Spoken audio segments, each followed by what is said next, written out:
Hey guys, welcome in. How's it going? It's the Rob Kendall Show. Hope you're having a great Wednesday. Thanks for spending with us. We got a ton of stuff to get to today. The Bears. We told you. We told you from the beginning, didn't we? The Bears were playing Indiana. And oh my gosh, the new details out of the Bears are wild. The Bears are building in Hammond, Indiana. No. The Bears are playing the state like a fiddle, and the state keeps going along with it. That's the wild thing. We'll talk about that.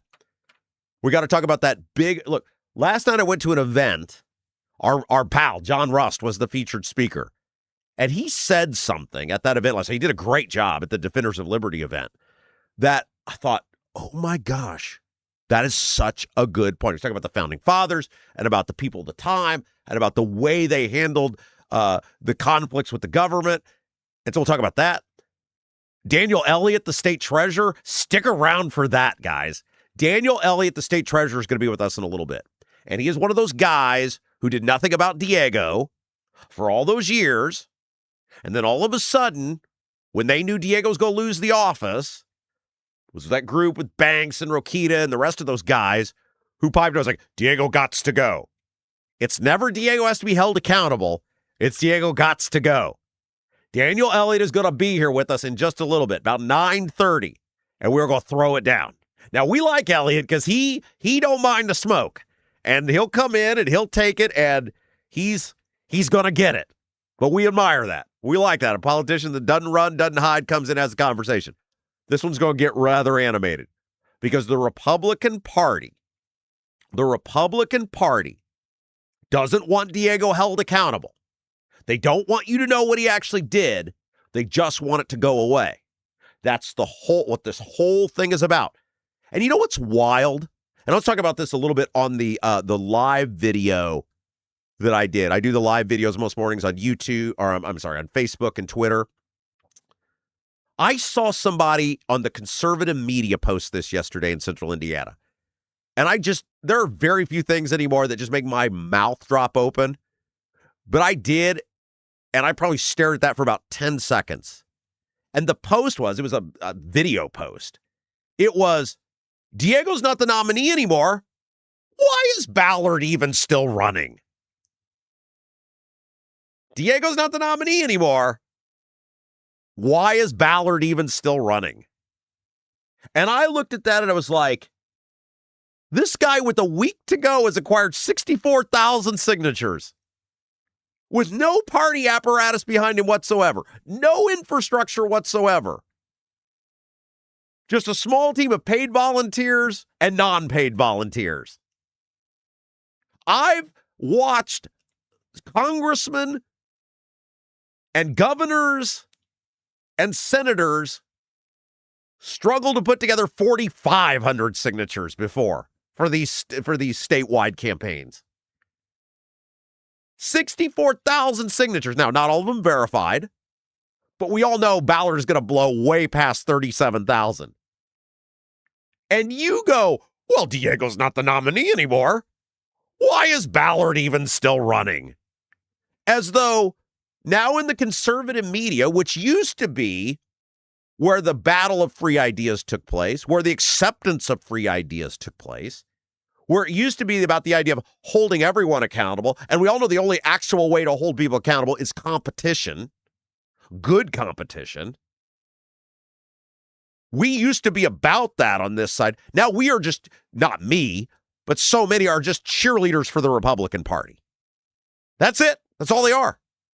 They want to be friends with these people. They want to be liked by these people. They want to be accepted by these people. What do you mean? No Republican would get 64,000 signatures. I guarantee you that. Even with the party apparatus behind him. Diego's not the nominee anymore. Why is Ballard even running? Because the whole system is corrupt. And why would we not want as many people to run as possible? What about Republican governance in this state? Would any reasonable person say, well, the Republicans have done such a hell of a job. They've earned it.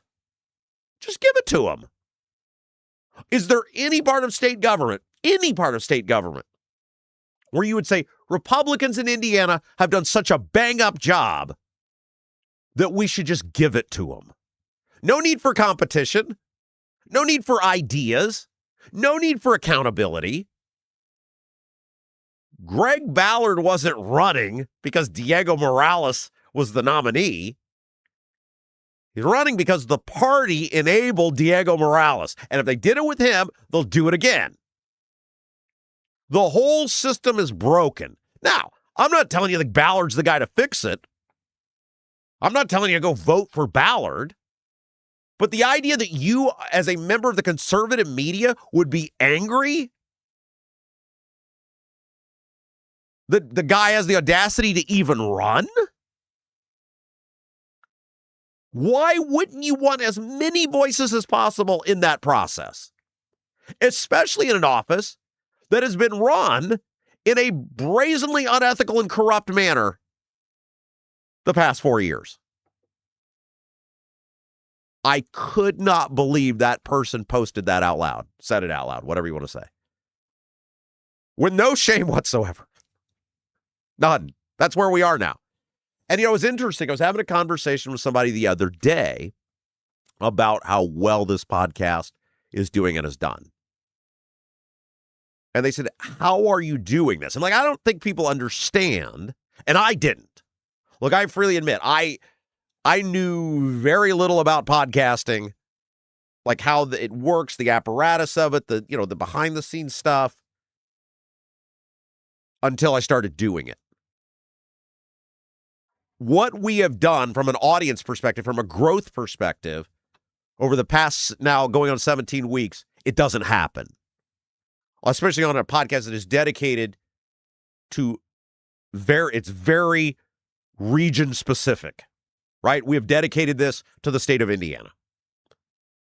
And there are people in this business, both in the terrestrial media business and the digital media business, who have said this is unmatched, especially for what we do here in central Indiana. Look, celebrities have podcasts. They have great numbers, right? But that's not what we're doing here. And somebody asked me, they said, how have you been able to do this?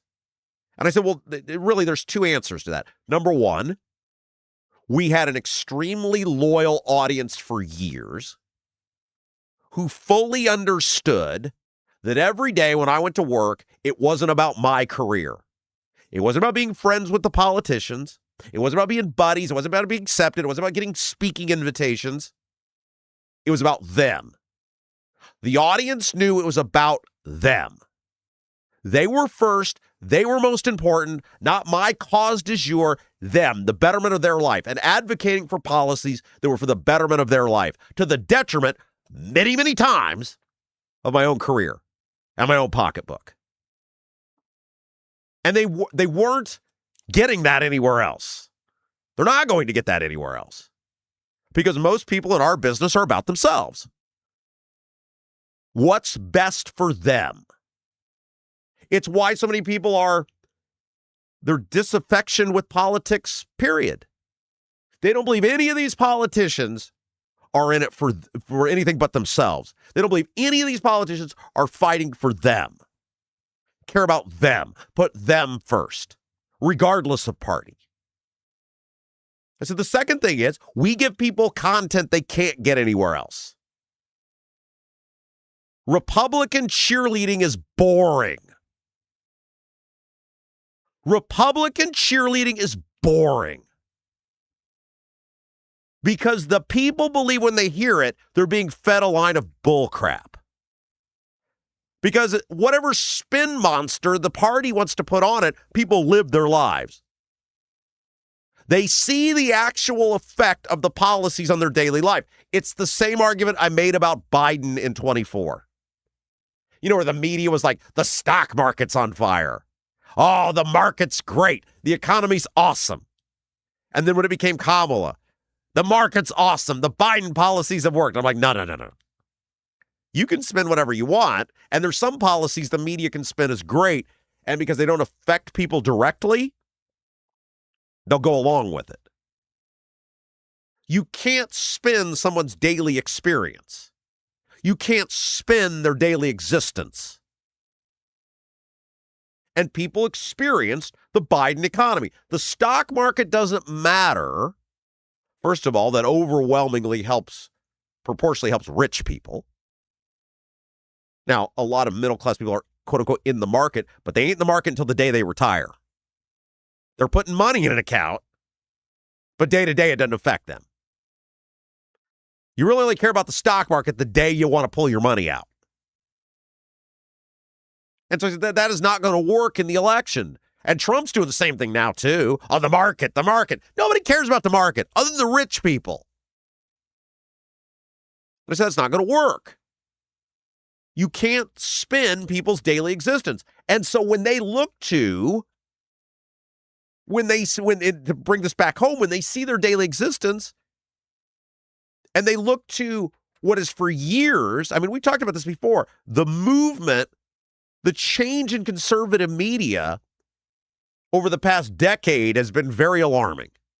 And it was gradual for a while, and now it's been expedited. Where people in our business, on the right or profess to be the Republican media, whatever you want to call it. It used to be the idea of free thought. It used to be the media of accountability. It's why things like Air America failed, because they were seen as cheerleaders for bad causes. Air America was the Democrat. Remember, they launched that in the early 2000s. It was a talk radio network. It's going to be a competitor to conservative talk, and it failed miserably. Air America, that was what it was called, right? And it failed miserably because there weren't really battles of ideas. It really wasn't a home for free thought. That's what we used to be. We're not that anymore. And when people see what used to be the home of free thought and the battle of ideas where all sides were welcome, maybe didn't agree with them, and that's okay. That doesn't even exist anymore. It's just Republican cheerleading now. And it's boring.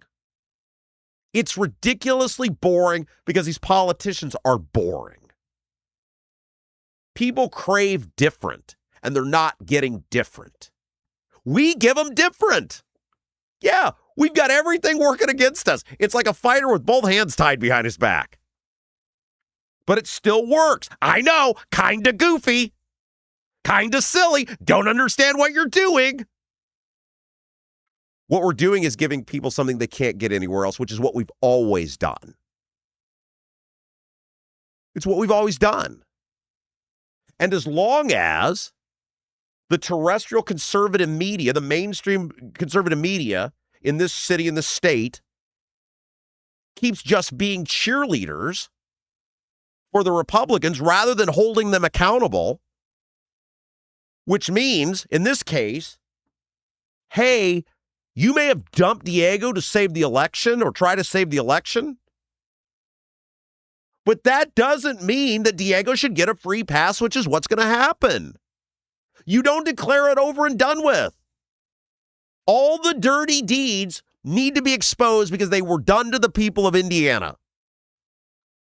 Everything that guy has done needs to be exposed, and he needs to be held accountable for. And you don't hear anybody calling for that. Nobody.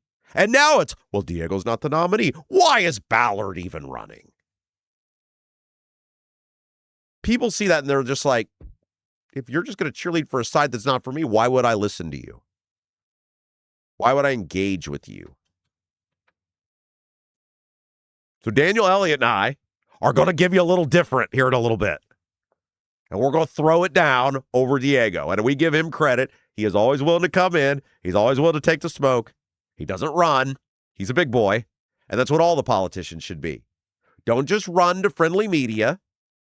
People have way more respect for you when you come in and you take the smoke. May not look good in a moment, but people will respect you that you don't run. All right, let's talk about property taxes here in just a second. But first, you guys have a dog, we don't have a fenced-in yard. Your HOA won't allow a fence. Worried about having to watch your furry friend anytime you go outside? Avoid the blazing hot summers and freezing cold winters with All American Dog Fence. All American Dog Fence is the cost-effective, easy-to-use in-ground fence system to keep your dog secure and give you peace of mind anytime they're outside. All American Dog Fence is locally owned. Owners Kelly and Jeff have 3 dogs themselves and so believed in the product they bought the business. How about that for a testimonial? All American Dog Fence backs their Pet Stop products, designed and manufactured in the United States with a lifetime warranty. Call or text All American Dog Fence at 317-862-6606 or visit their website at allamericandogfence.com. allamericandogfence.com. Mention the Rob Kendall Show and get an incredible $200 off. $200 off just by mentioning the Rob Kendall Show. All right, so the Indiana Capital Chronicle. I have so many papers here. This is wild. I know. I've got so many papers here. And I've just disorganized my whole life. It is insane. It's wild. I need a secretary. Is it? No, you're fine. You don't need a filibuster. I don't need you to filibuster. I just need somebody, anybody, to be able to say, I can organize Rob's life for him. All right. So the Indiana Republican Party at their state convention came out with a formal declaration about getting rid of property taxes. The Indiana Republican Party came out at their state convention with a formal declaration, part of the party platform. Part of the party platform to eliminate property taxes. It's officially now in the party plank that we want to get rid of property taxes. And this coincides with a state rep by the name of J.D. Prescott coming out saying, I have a bill that I'm putting forward. Now, Prescott has been putting this bill forward for quite a while now. And the bill would eliminate property taxes. I think he's been at it for about 4 years now.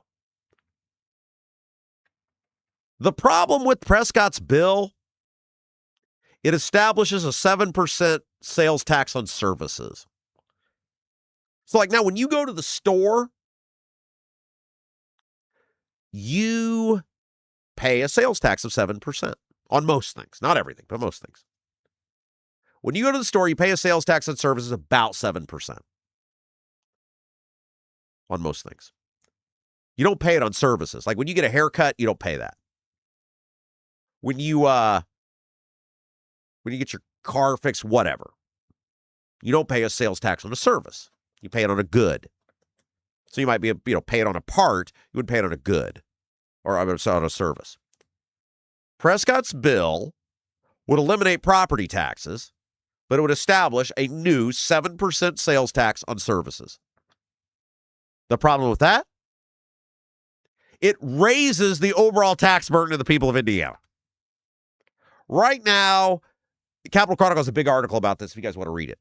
Right now, there are about just a little over $11 billion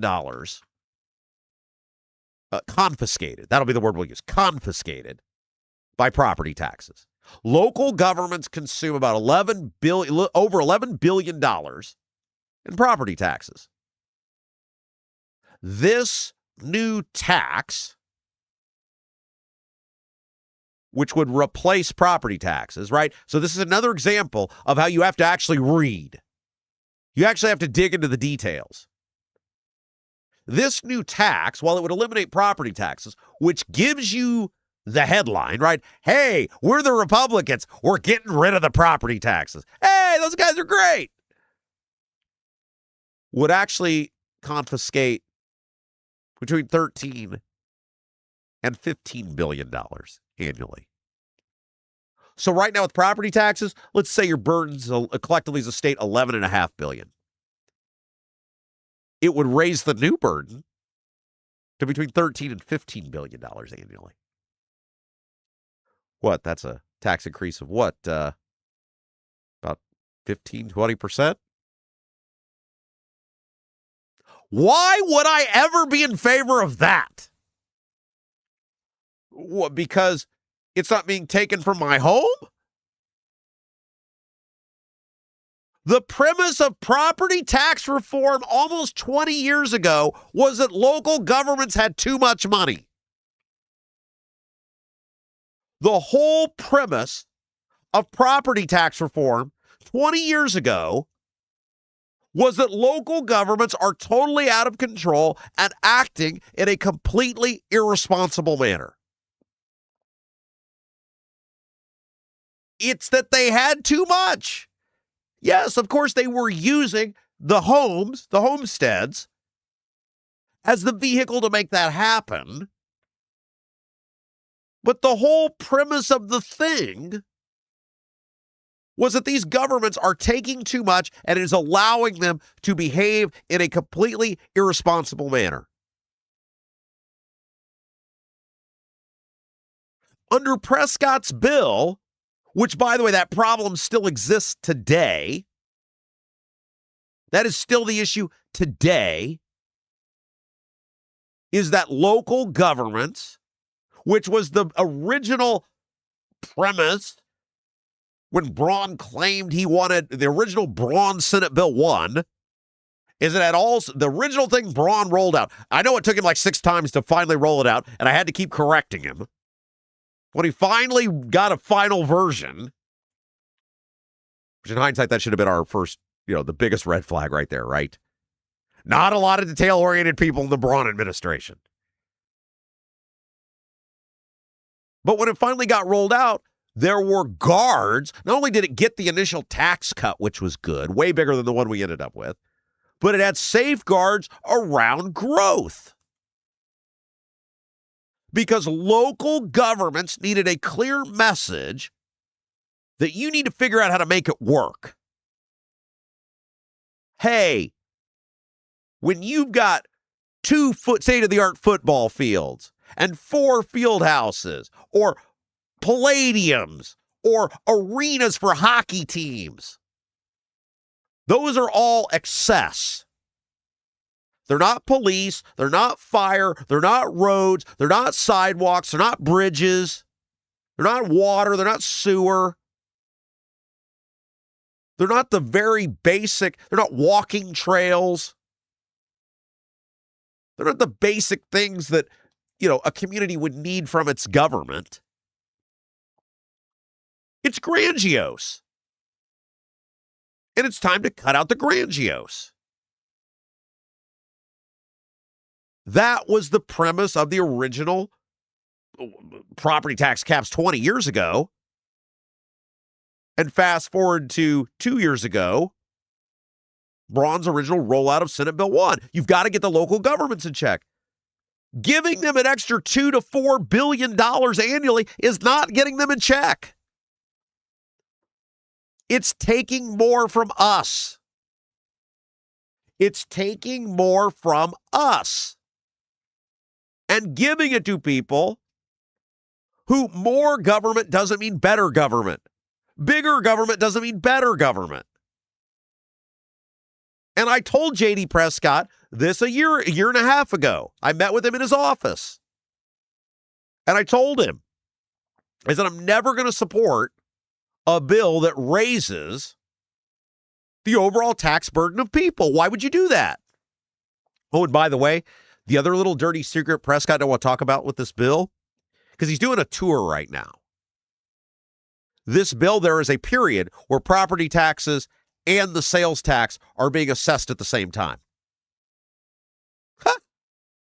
So there is a year where you would pay not only the skyrocketed property tax, but also that sales tax. This is the way Republicans think in Indiana. Hey, we got a major problem, which is governments are out of control and our homes are in danger and we own our home, not the government. The obvious solution would be, correct, you own your home, not the government. So we're going to take that away from the government. And We're going to put mechanisms in there to force government to do more with less, like regular people do every day. No. In Indiana, they're like, well, okay, we'll give you that your home shouldn't be on the threat of seizure from the government, but then we're going to make you pay more for the privilege. What the hell is that? And that is just standard operating procedure across the board in the state. The always wins. So the Republicans at the convention, they put the elimination of property taxes in the party platform. And the year I ran for delegate, 2014, won. Unlike Max Singling and Diego Morales, I won my delegates race. Isn't that wild? The current Secretary of State and the Republican nominee for Secretary of State, they're such bad candidates.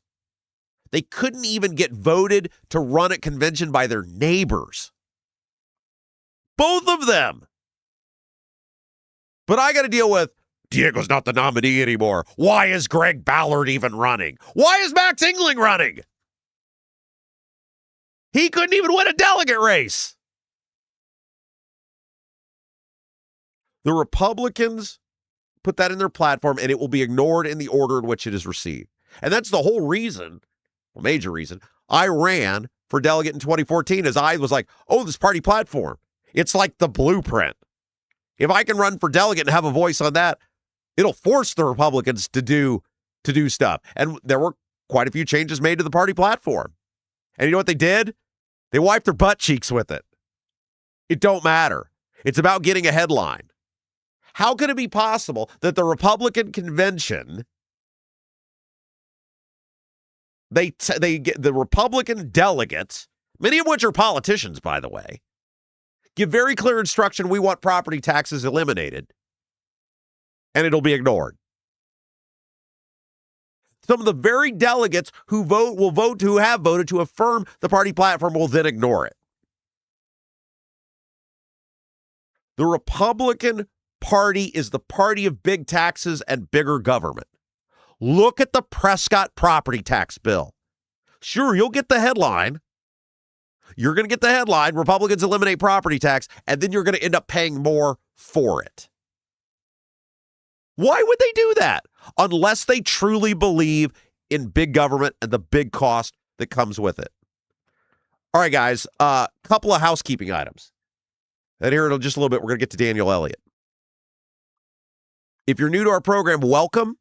Thanks for being here with us. Nobody does Indiana news, politics, and government like us. There's a couple ways you can help us grow the program. We call it like, share, and subscribe. If you haven't done so yet, hit that little thumbs up button. Really helps us grow the program. If you like what we're doing, hey, this is local, this stuff is great. If you got a Facebook, if you got a Twitter, share this feed out. Let people know, whatever feed you're listening from. Hello to all of our fabulous. I realize it's 9 o'clock right now in the evening, and some guys just listening to us for the first time on Apple. Welcome to you as well. Apple, Spotify, all the places you get the program, all the major podcasting platforms. Share that feed out. Let people know about us. And last, subscribe to the channel, whatever channel you're listening on. Pick them all. They're all fun. Just subscribe to all of them. There's bam, bam, bam, bam. Like, share, and subscribe. Help us grow the Rob Kendall Show. Live show coming up June the 27th.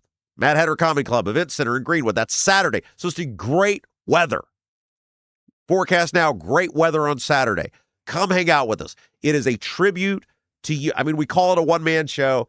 I'm going to go up there and do my best to be wildly entertaining. I think you'll love the I'm almost done putting it all together. I think you guys are going to love it. But it really is a tribute to you. It's Jason, myself, saying thank you for 17 great weeks. We'll be at episode 85 after Friday? Is that right? 84. For 84 great episodes.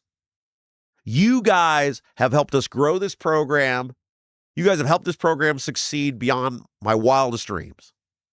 And so our way of saying thank you is to get everybody together, this great family. We tried to make the tickets super affordable.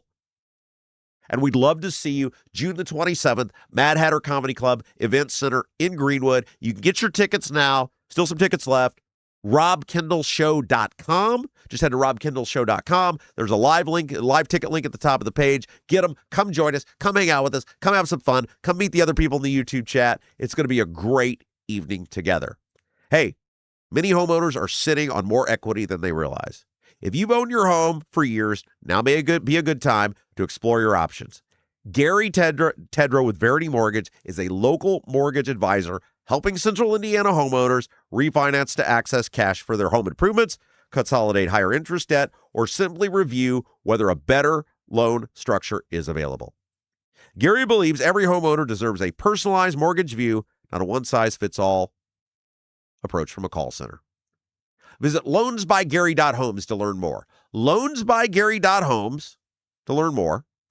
Gary Tedrow, Verity Mortgage, NMLS number 179207, equal housing lender. Gary Tedrow, Verity Mortgage, NMLS number 179207, equal housing lender. All right, we're going to take a break. When we come back, the state treasurer, Daniel Elliott, will be with us, and we are throwing it down over the Republicans' handling of Diego Morales. A rather spirited conversation. When we come back, you're watching Rob Kendall Show. Right now, everything's expensive. That includes things you need around the house. If your water heater, water softener, or well pump goes out, or even if your toilet stops working, you could be looking at a major expense. Don't let your next call to a plumber break the bank. Call John at Black Sheep Plumbing. John is a Hoosier lifer who takes pride in and stands behind his work. That's why all basic services and repairs with Black Sheep Plumbing come with a 2-year parts and labor guarantee, with water heaters having a 6-year parts and tank guarantee. Call or text Black Sheep Plumbing for all your needs today and speak directly with John, the owner. 765-315-7558. That's Black Sheep Plumbing at 765-315-7558. Did you know Honeysuckle Hill in Brazil offers more than just a fabulous made-from-scratch meal at the bistro? It also has an adjoining cottage, great for a perfect, relaxing weekend away, with a scenic waterfront view. The cottage offers 3 bedrooms, 2 baths with spa-like tile showers, full kitchen, living room with fireplace, laundry facilities, and a full deck overlooking the lake. And Andy, one of the owners, delivers breakfast in a picnic basket at 8:30 each morning. Plan the perfect weekend away at the scenic Honeysuckle Hill property on the water in beautiful Brazil. Book today by visiting their website at honeysucklehillb.com. Are you seeing cracks in mortar, moisture working through walls, facade or structural failure beginning to surface? Bramwell Mackay sets the standard for exterior and structural building solutions. Our 40-year master masons and industry experts address moisture intrusion, failing foundations, masonry deterioration, and more. From preserving historic landmarks to addressing modern building envelope issues, Bramwell Mackay delivers full-spectrum service with white-glove professionalism. In Indianapolis, call 812-33-BRICK. 812-33-BRICK.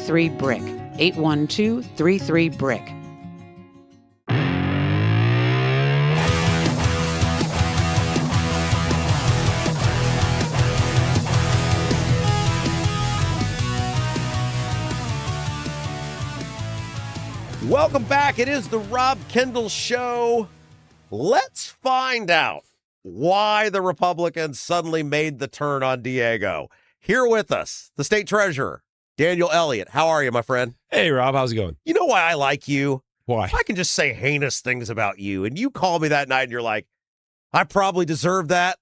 Let's talk about it. Yeah. You're like the only guy that does that. Well, sometimes I deserve it. Sometimes I disagree with you. That's right. And we've had those moments too. Yeah. But first, before we get started, cool new studio, dude. Yeah, Jason built it all with his bare hands, and Ethan Hatcher. Well, Jason, Ethan, awesome. You know, we're so cool here. A guy with the competition came over and built our studio. That's how cool we are. All right, so let's talk about what went down. Well, first of all, let's start with the Republican convention on Saturday. Okay, let's do it. Anything surprise you about the results?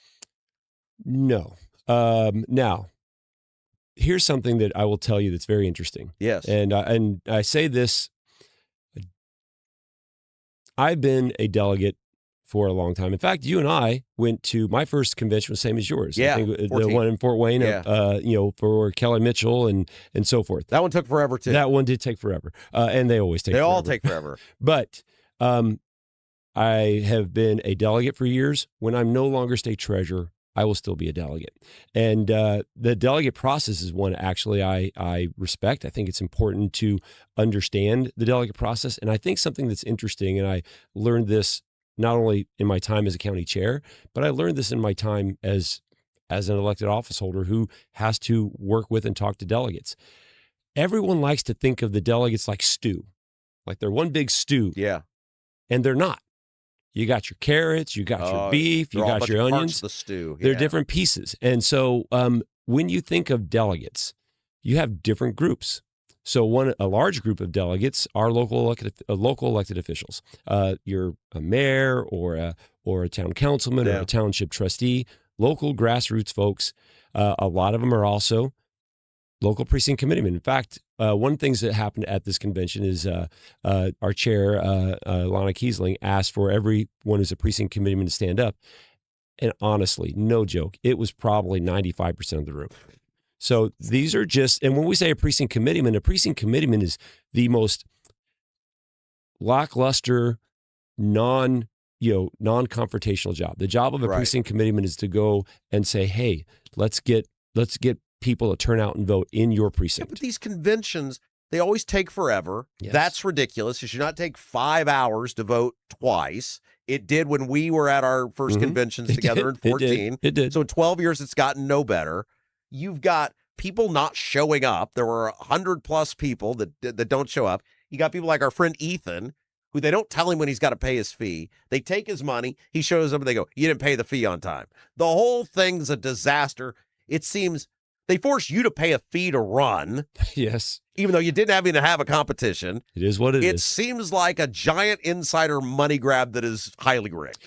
So, and this is where I'll disagree. So I got to push back a bit. So yes, there are things like paying fees. And yes, sometimes things get lost in the shuffle. When I was a county chair, I would always call all of my individual delegates and say, hey, you got to pay at this point in time, so that because that's a very clear understanding. I don't know what happened in Ethan's case. It's called incompetence. Again, Natalie Goodwin is totally incompetent. Actually, see, I like Natalie, so I can't go there. County chairman. I mean, look at the Marion County Republican Party. It's a dumpster fire. The Marion County Republican Party is dealing with, they're fighting an uphill battle constantly. And I say that because the Republican Party, or excuse me, the Democrat Party in Morgan County when I was chair was always fighting an uphill battle against us. It's part of that process. But here's what I will tell you about conventions. Conventions are where regular folks, regular Republicans, grassroots Republicans are able to have their voice heard. And again, using that stew analogy, you got some folks, you got the young Republicans, you got these groups over here who are very focused on local government issues. You got folks over here who are maybe a little bit on the edge. You got groups from all over. That's okay. That's part of our process. All right, so you guys pick the guy I've now dubbed the Ferryman, Max Engling. He is the character in the Krista Berg song, Don't Pay the Ferryman. And I think, I'm not happy about what you guys did with Diego. Okay, well, let's be honest. Now, this is where I'm going to push back.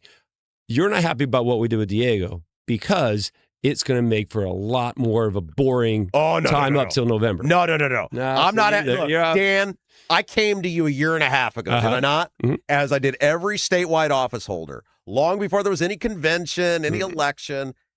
I publicly was talking about the guy for years. Right. There's a laundry list of stuff. Mm-hmm. I mean, top for me is the 10-day trip to India. Mm-hmm. He's got the guy on the taxpayer-funded contract who's there selling visa access or bragging about it. The venture capital guys there with him. And every one of you guys in the Statehouse ignored me. One of your employees was there, chuckled at me. I think you chuckled at me. I mean, at least you were there. You were the only statewide there. And then all of a sudden, a month before the election, in some bizarre coincidence, in a unified voice, the scandals are too much. Diego's got to go. So now so let's bring that up. So I've heard, I listen to the show. You're our fan. I'm one of your fans. Yeah. Maybe the only fan. Singular. Yeah. We found you. Yeah, there you go. Which is the only reason I'm allowed on the show. But let's talk about this for a second. I've heard you say multiple times Why isn't Daniel Elliott doing something about this? Yes. Why isn't the governor doing something about this? Right. Why isn't Todd Rokita doing something about this? But here's something that you have to understand.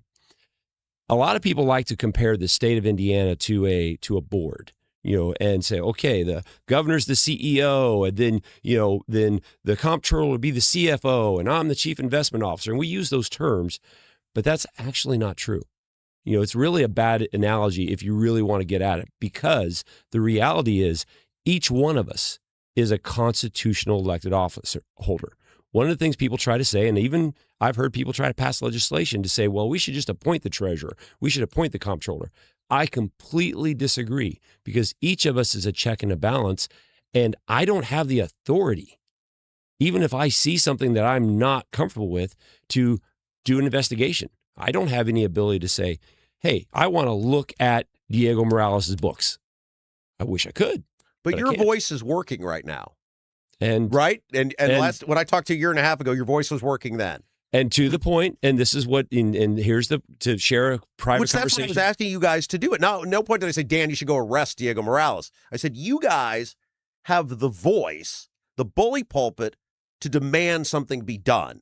You're telling me by the way, don't tell me Rokita don't have power. He sent some worker to a guy's house threatening to indict him. So don't tell me Rokita doesn't have the power to do that. I mean, that made the news. He sent a worker to a guy's house threatening to indict him. But Rokita, the only one who has the ability to take out a sitting elected office holder, is a judge, and they have to commit a crime. There's a reason our Do you think Diego Morales is a brazenly corrupt individual? Do I think that he should resign? I've already said no. That's not what I asked you. I said, do you think he's a brazenly corrupt individual? What's your definition of corrupt? I think using your office for personal benefit. Then I would agree with that definition. So, okay. So we now agree, right? And that this guy used his office for personal benefit. And we have no idea whether he broke the law or not. And what I came to you guys is saying, look, pick your favorite. I'm talking about India here. You got the car, the no bid contracts, the using campaign state resource for campaign commercial, voting in a county different from where he took his homestead credit. Pick your favorite thing. You guys in a unified voice, if you'd have said, we are calling on the inspector general to get to the bottom of what happened with these things. We're calling on Ryan Mears to launch an investigation into these things. You don't think that would have moved the needle to get the truth? So here's where I think that the real way to solve these problems are. And maybe this is me. And again, you and I have had this conversation. You feel I waited too long to speak up. And I gave that to you. I said, you're probably right. I probably should have spoke up a little sooner. Sometimes things don't happen in the timing that they need to. But in this particular case, I do believe the timing was right in the sense of the real way we fix problems is via elections. This was a Republican mess, and the Republicans fixed the mess. Right before the election. Which is when that's the only opportunity to do it. So I will say this. Bad candidates are a mess. This guy may very well have committed criminal behavior in the office. If that's the case, then legal authorities will find that out, and there will still be accountability for that. That I do not know. So because I don't have to say now there should be a criminal investigation by Ryan Mears, by the Inspector General, ethics investigation by the Inspector General into Diego I don't Morales. have the authority to tell these folks what they should do. I'm not asking that, Dan. You are too smart for this. You know me trying to pressure you guys. And by the way, your colleagues, they all thought it was funny. That's what really pissed me off. Everybody thought this was fun and games.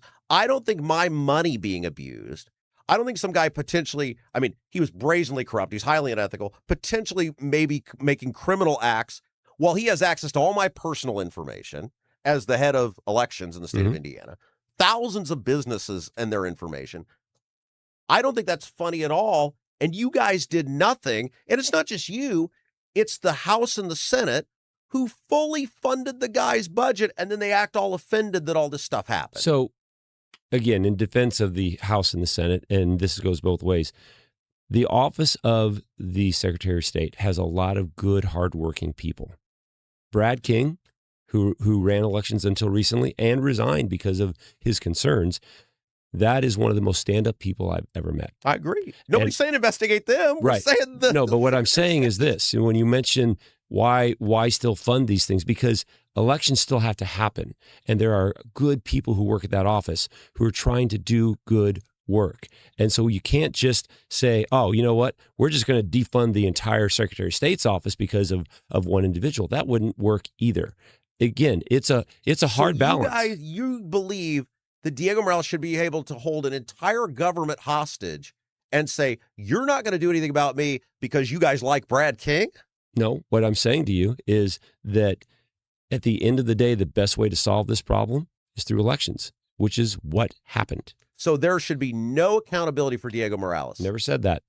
Then what should happen to him? Well, that is what has to be determined based on, if Ryan Mears wants to go do something, that's up to Ryan Mears. If the Inspector General wants to do his role and look into things, that's up to him. I don't have authority over them, and it wouldn't be appropriate for any elected official to start to use their office to push at another elected official, because Rokita sent an employee to a guy's house threatening to indict him.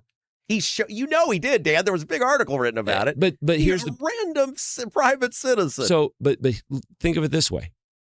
So imagine, and we've had this happen in the past, when you have a governor who might be a Democrat, but you might have a treasurer who's a Republican. That happened during the Evan Bayh years. Imagine if Bayh decided, well, you know what? I am the governor. I'm going to use the force of my office to investigate and do all these things and create all these problems for this person just based on pure politics. The reason that we are all separately elected individuals and we have a degree of separation from each other is because it allows us to work independently and only be answerable to the voters. But you're all on the same political party. It wouldn't be politics. And if somebody's potentially committing criminal behavior, which we all agree there's red flags all over the place, that's not politics. That's you saying you and you do a fine job with it are entrusted to billions of taxpayer dollars. Mm-hmm. And I think everybody thinks you're totally above reproach and you're very good at your job. Thank you, by the way. You're welcome. But you have a voice. I don't think it makes it politics for you to say, there's something very wrong with this and guy. I use my voice. You did to win an election. No, I Why did not. didn't you endorse David Shelton? If it was you pick a guy who you know nothing about. Actually, that's not true. I've known Max for a long time. He's a good guy. And here's the point. But let's go back to your question. Diego was a good guy too. I mean, come on. Okay. Elections are about multiple different things. Did you know about Engling's criminal charges? No, but you know what? Here's my response to that. So you don't know him that well. Okay, let me well, I will just say this. When I was a young man, I ran faster.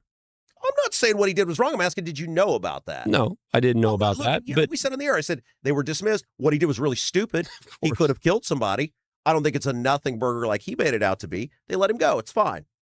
But you don't know him that well because you didn't know about that. That's a pretty big deal. But see, not everybody knows everything about everyone. But you endorsed him. Yes, I did. Here's why. So let's go back to your original question. Why didn't I support Dave Shelton? Yes. I love Dave Shelton. I am never going to come up here and say negative things about Dave. He's a friend.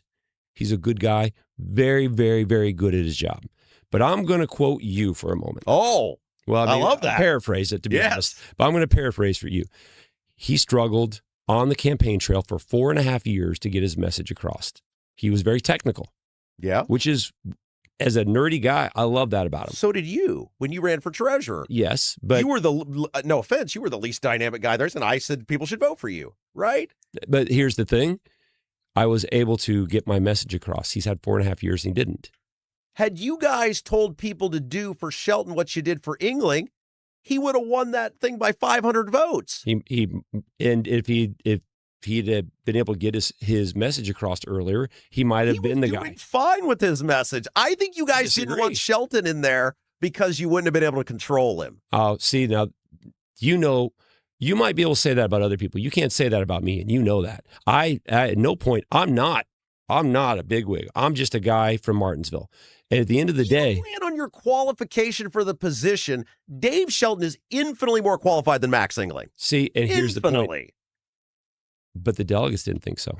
Because you guys rigged it and told everybody. You had Banks, Rokita, you. Totally disagree with you. Oh, get out of here. No. You're way off, because here's where I go back to. A guy who nobody knew anything about, who got smoked in his race for Congress. He couldn't even win his own delegate race. You guys anoint him the next Reagan, and you're like, the delegates disagree. Dude, I got smoked in my race for county commissioner before I ran for state treasurer. Played these people So into it, and totally you guys are disagree. backslapping and glad-handed yourselves like you guys just won the Super Bowl. This It's totally gross, disagree with you. man. Totally disagree with you. And here's why. Here's 100% why I totally disagree with you.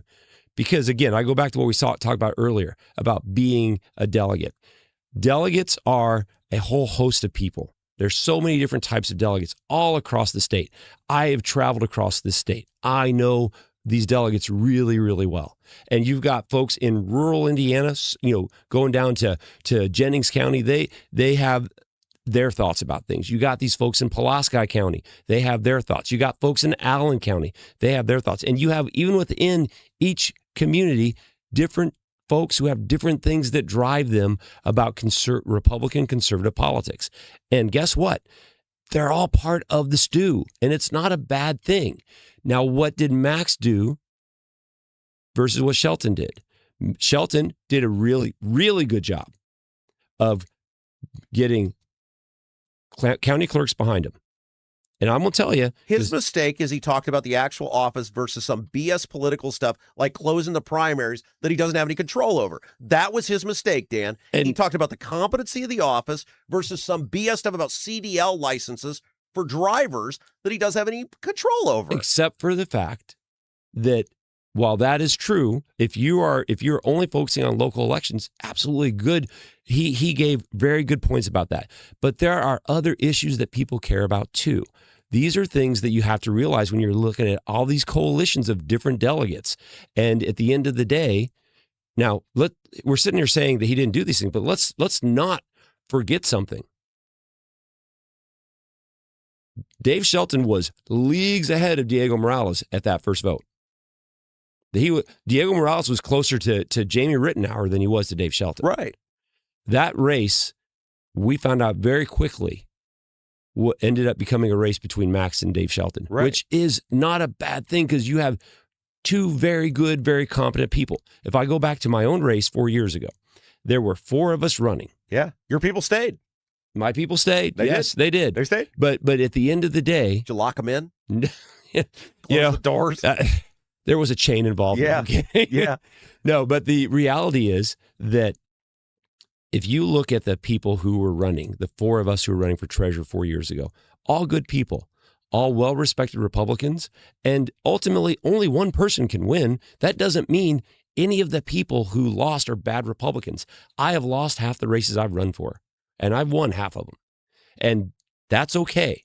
At the end of the day, we're still good Republicans, and what we will do is we're going to coalesce behind the people that we pick and get these people across the line, because that's the real battle. Okay, we go on for an hour on this. I We do could. want to spend plenty of time, though.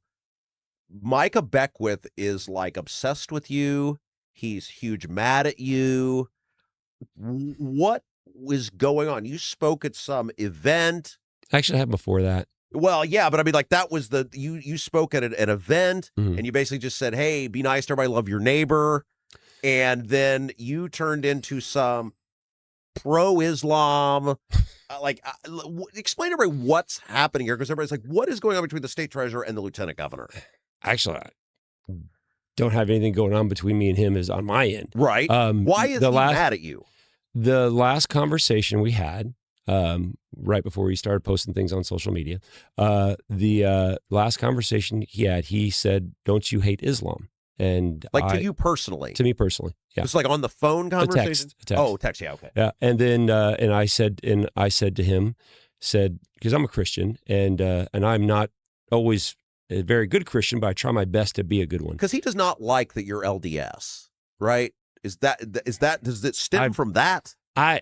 While people have told me that, I've never had that conversation with him, so I can't say that. But the conversation I did have with him when he said, "Don't you hate Islam?" I said, Well, I believe in following the admonition of our Savior.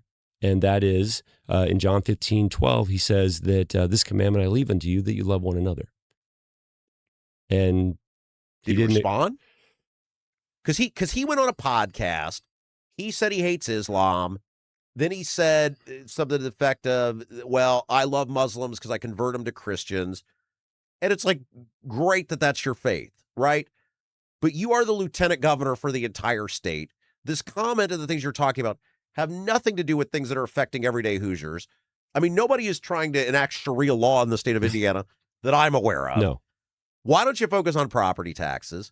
Why don't you focus on utility bills? Why don't you focus on the complete corruption at the IDC, tolling, holding the Bears accountable, which you're the only guy to do that so far? It was like so bizarre that that's what he was focused on. And so is that why he reached out to you about that? You know what? That was the last conversation we had. So after that, that was it. And so I was asked to speak a short time later. Excuse me. No worries. I was asked to speak a short time later at an interfaith event. Right. And it was mostly members of different clergy. Right. And then because they're trying to be, the people who organize this are trying to be very appropriate, they had 3 Democrats and 3 Republicans. So that way they're in their mind, they're creating balance. And what I spoke on, and you can see it on my social media page. I put the whole speech, which, let's be honest, no one really wants to sit there and listen to the Treasurer of State speak for 10 minutes. No, it's really boring. Sorry. It is. But I mean, you're a great guy. But that's no, I get it. But, I did some, I pointed out what Madison said, what Adams said, what Washington said, what our founding fathers said about religious freedom.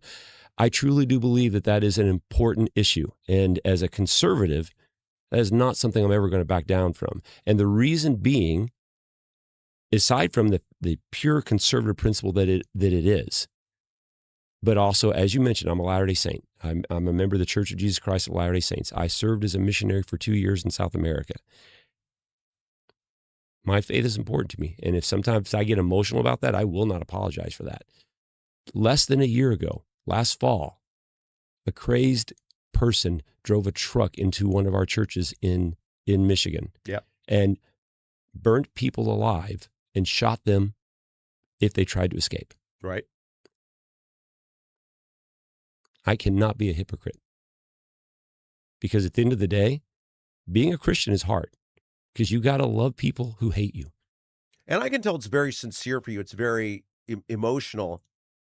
Do you think he does all of this for show? Like, I don't, and look, nobody fell victim to him more than me, right? We were very close.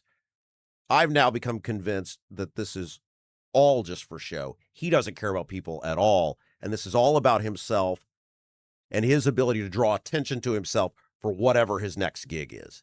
I think that's why he hired a former Letterman writer / reality TV show guy as his comms director. I don't think he gives a damn about anybody but himself. Well, here's what I'll say.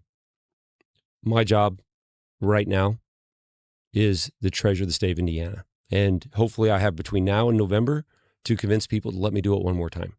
But when it comes to speaking up for religious freedom, our Second Amendment rights, these things that are basic to who we are, people don't have to vote for me if they don't agree with me. I mean, they practically like put you in a turban hijacking an airplane or something. They did have some fun with AI. It was, and it's just like, what the hell is going on here? That of all the stuff we could be talking about, look, if any place I'm not worried about Sharia law being enacted, it's the state of Indiana. No. But I did think you speaking out was important because, look, hey, if it's Fatty Cadora or whatever, the Micah can brush that off. I think you probably have some credentials to go toe-to-toe with him. So most people, I say, ignore Micah. I'm kind of glad you called him out. Well, at the end of the day,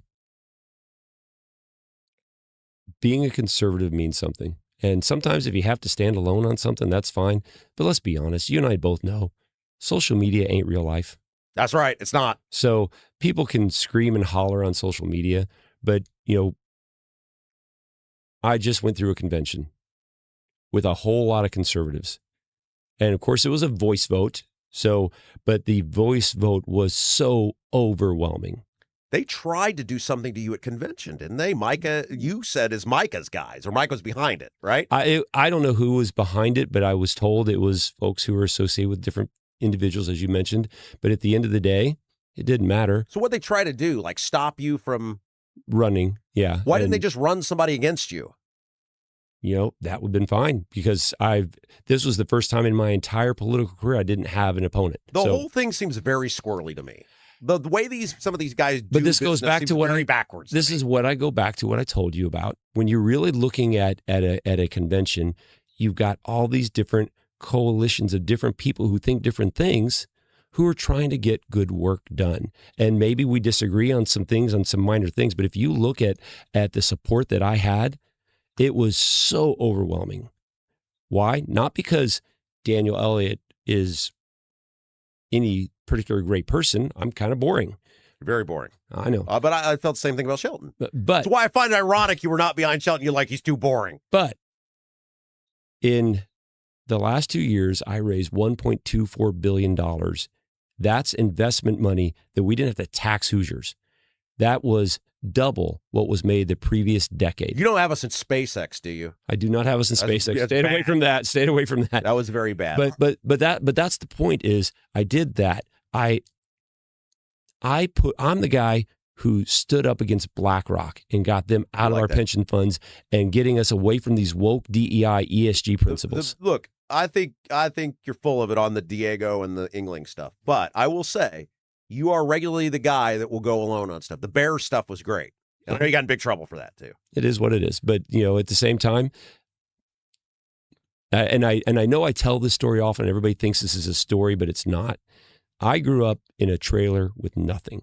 My family had nothing, and oftentimes when we think of the average Hoosier, that I when BlackRock's trying to buy AES, I said that is not good for ratepayers, because I understand when that family says, "Hey, do I have to? I can't let my child go do Little League because I can't afford to pay my electric bill." Right. I've been that child. All right, I'll let you go with this. Yeah. You've been great. I love that you come in and take the smoke. I'll take it. I'll throw it back too. I don't mind saying I'm gonna vote for you this fall. Thank you. There'll be the second time I voted for you, unless you do something unless you get caught doing something, right? Like if you end up with a mugshot, I'm pulling up. Well, it's not an endorsement. I don't endorse. I just tell people. You don't have to worry about that because Governor Braun will have to pick a new treasurer because my wife will kill me. Your opponent is a complete squirrel, by the way. You have drawn life's lucky lottery by who you're running against. But if Diego Morales walks out December 31st to the Statehouse without any accountability, will the taxpayers have been better served? I don't know, but I think it will take longer than what I think. I think things take a long time in the justice system, and it bothers me. But it's also the best way for our system to work, to make sure it's done the right way. All right, there we go. People want to learn. You're campaigning, so if people want to learn more about you, what DanielElliott.org.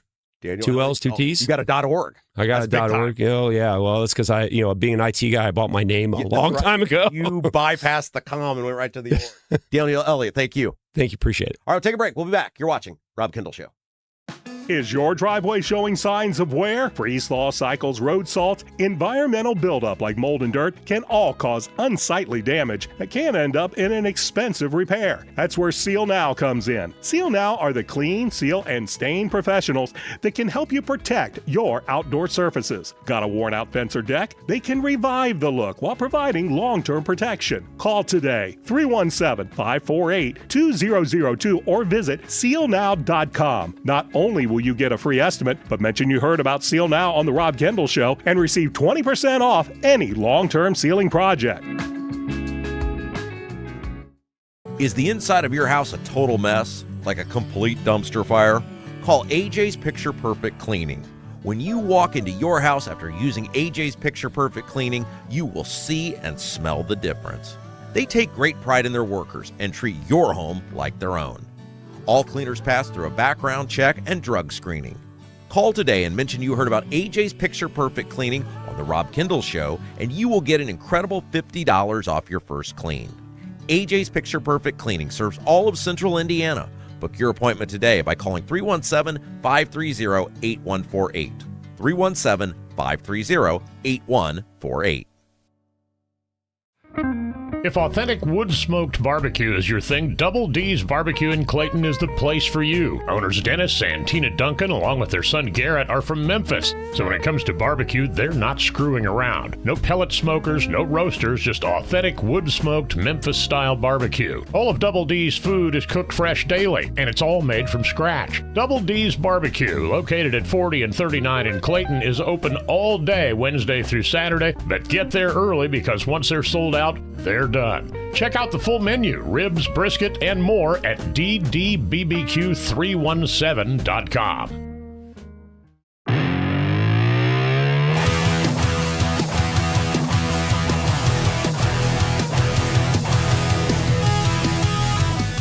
Hey guys, welcome back. It's the Rob Kendall Show. Thanks for joining us. Hope you're having a great Wednesday. If you haven't done so, look, nobody does local like us, right? Nobody does much like us. Indiana news, politics, and government. Help us out. Hit that little like button. If you haven't done so yet, it's a simple thing, really helps us grow the program. Hit that thumbs up. All right, we got a lot left to get to. We got to talk about the Bears here in a moment because the Bears are playing Indiana big time. There was a big article in the Chicago Tribune about it. We'll get to that in a second. But I wanted to spend a few moments on the Daniel Elliott interview because I think there's something very important that came out of that you can use as you go forth throughout the summer and the fall with this race. And, we've talked about this. A huge part of why we do this, number one, is to keep Jason fed and a roof over his head. But other than that, is not just, we want you to be entertained. We want you to have a good time. But it's also that you can take the information you get on this show and put it out to the masses. We talk about it with your friends. We want to multiply what we do here, not just the people who listen, but then you take the information and you give it out. You influence people. You have conversations. And I think something very important came out of that interview with Daniel Elliott, and I'll be curious if you guys saw it too. I think you can say without a doubt, after hearing that interview, there is zero chance that the Republicans are ever willingly going to hold Diego accountable. Right? I mean, I don't think you heard anything from him, and I gave him multiple opportunities. And I think at the end when I asked him, if Diego walks out of that building on December 31st, having never been held accountable, will the taxpayers have been better served? And he didn't want any part of that. That you know now that if the Republicans win in the fall, we will never know what Diego did, and he will never be held accountable. And if you're okay with that, then you can vote Republican. Look, that stuff about Engling saying special investigator, you're never going to hear that ever again other than this show. He's never going to say it ever again. And so I think you have to cast your vote this fall in large part around, do you believe Diego Morales deserves to be held accountable? Do you believe the public deserves to know the truth? And if the answer is yes, I don't think in any sort of good conscience you can vote for the Republican. You just heard it from Elliott. I gave him ample opportunity. He won't do it.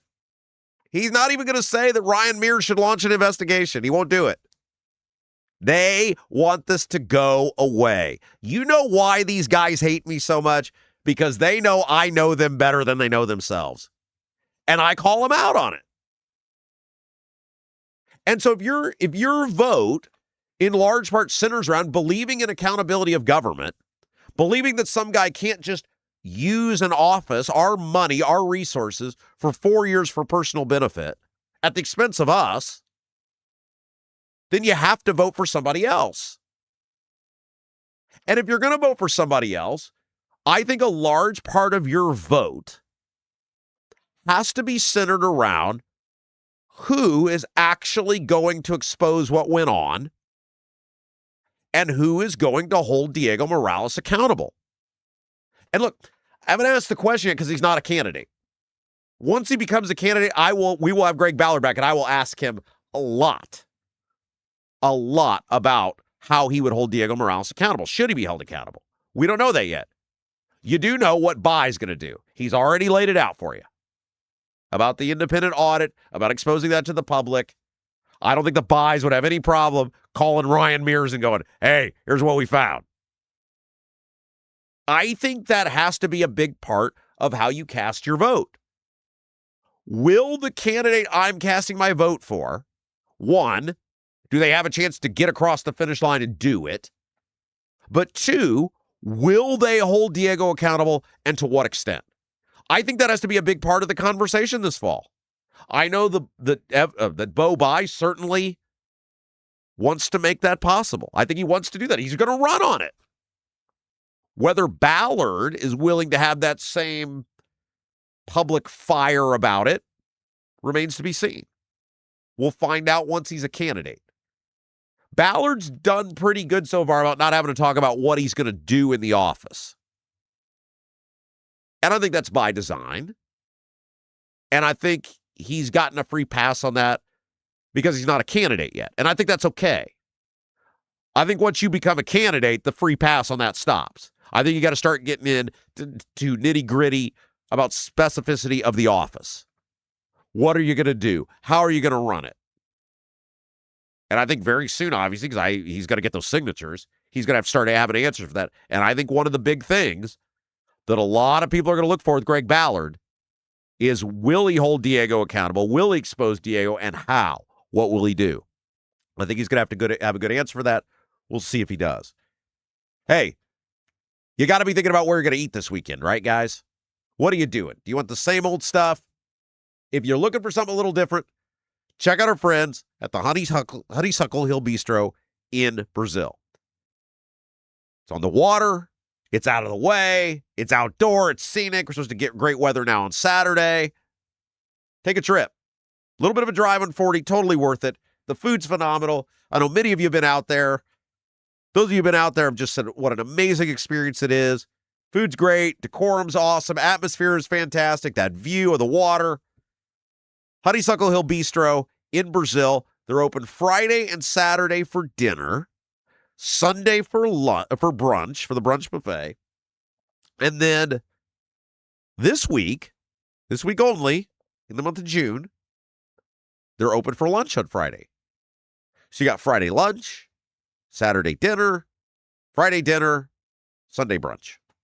4 options, 4 opportunities to check out one of the great sponsors of the Rob Kendall Show, Honeysuckle Hill Bistro in Brazil. Call for your reservation today. Make the trip. And I know a lot of our friends who've been out there in the YouTube chat, they can vouch for this, that it was just a great experience. 812-443-3003. 812-443-3003. All right, so let's talk about the Bears for a second, shall we? Guys, look, I've been telling you this for 6 months now. I've told you this now in 3 different locations. In my bedroom, in Fountain Square, and now our new undisclosed bunker location that we're at today.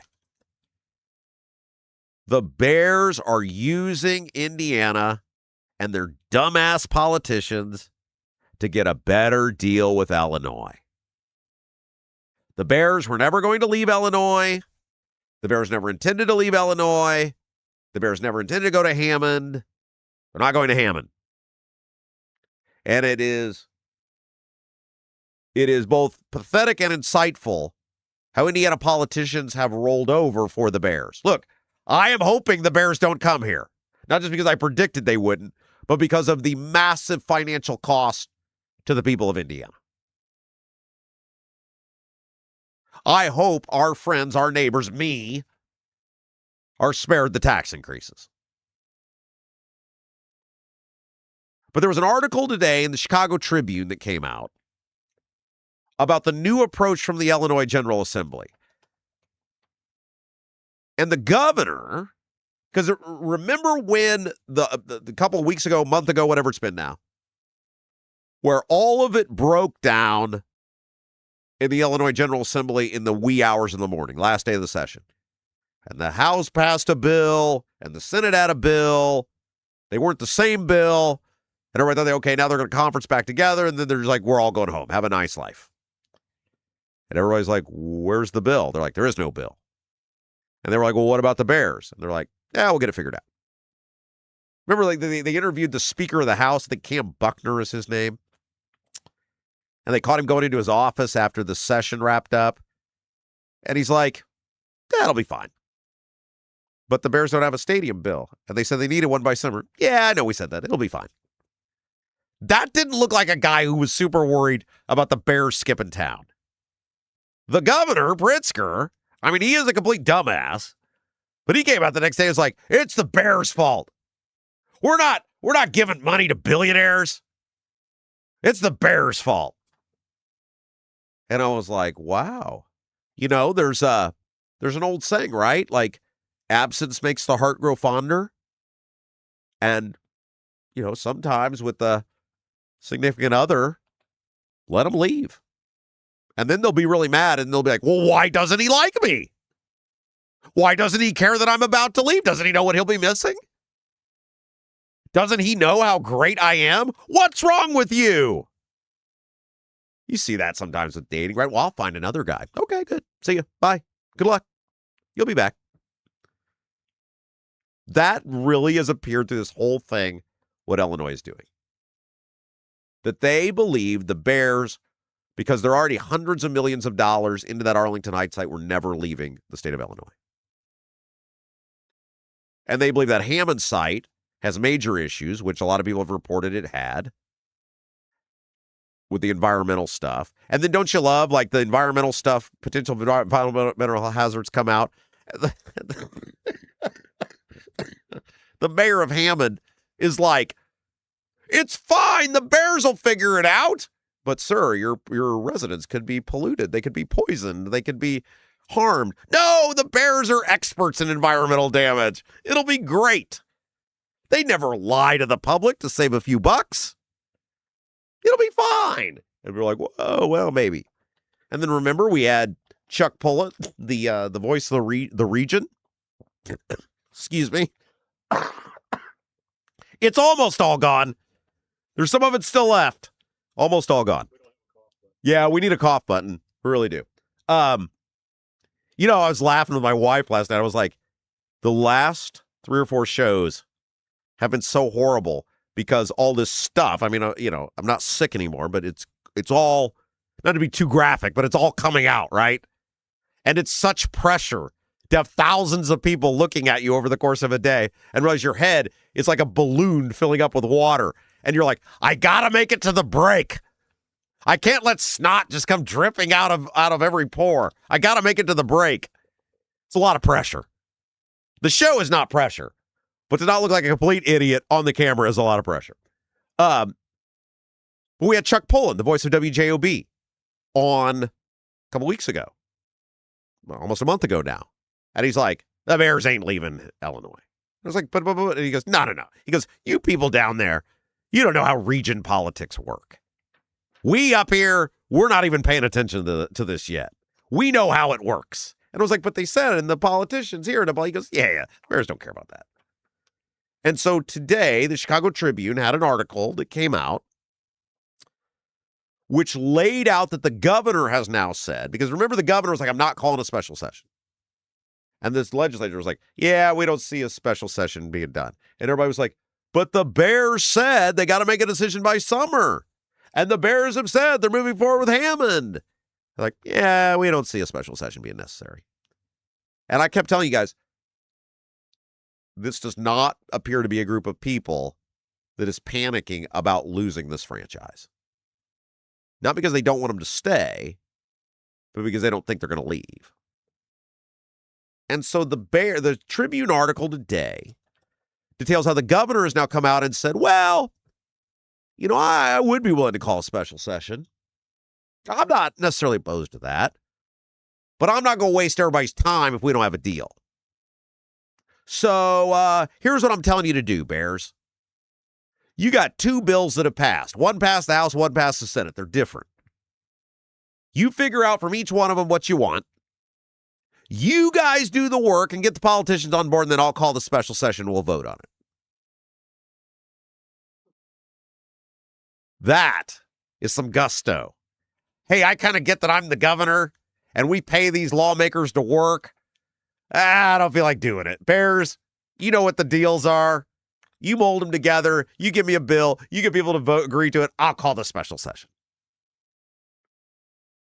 And on one day, I was like, what a lazy piece of crap you are. But then on the other hand, I'm like, Jason sort of lived his whole life letting others do the work. Like, how did you meet me? You were like, here, you go do the work. And I'm saying this as a compliment. Jason is great at building things and then be like, my work here is done. Someone else take this over. That's right. It's delegation. I was saying it as a compliment. I don't know. Maybe it didn't come off that way. But that is literally how you met me. You were like, I don't feel like doing that. Give that to this guy. Go work. But that's sort of what Pritzker's doing. He's like, look, you guys want all the tax breaks. You guys are the ones who are going to get all the money out of this. You know the two bills. You know all the players. You guys put it together. I'll call the special session. We'll approve it. And then there won't be any doubt would the Bears go for this. The Bears were never leaving Illinois. Not yesterday, not a month ago, not a year ago, not tomorrow. They're not leaving. It's embedded in who the McCaskies are because it's who their founder was, George Halas. And as long as the McCaskey family, now, when George Halas's daughter, Virginia McCaskey, died last year, there were a lot of people who thought the Bears were going to be sold. It does not appear that's going to happen now. The McCaskies are a very kind of dysfunctional family. There's a bunch of kids. They thought there's no way they're going to be able to agree on the apparatus to run the Bears. It's not going to hold. They're going to sell the team. I think if a new owner came in, you would have been at risk of losing the Bears. As long as the McCaskies own the Bears, which appears they're going to hang on to, at least for the foreseeable future, they're not going to leave Illinois. George Halas's DNA was Illinois. And the grandsons, the granddaughters, who knew their grandfather, knew what he was, they're not going to let that go away. There's too much of an emotional tie to that. Now, I know that because I'm a lifelong Bears fan. But the real takeaway from this will be when the Bears don't come to Indiana. And again, we should hope they don't. I mean, I don't care about being wrong. I care about the money it's going to cost me. But the real takeaway from all of this will be, whether the Bears come or not, how much time our politicians have invested in the Bears.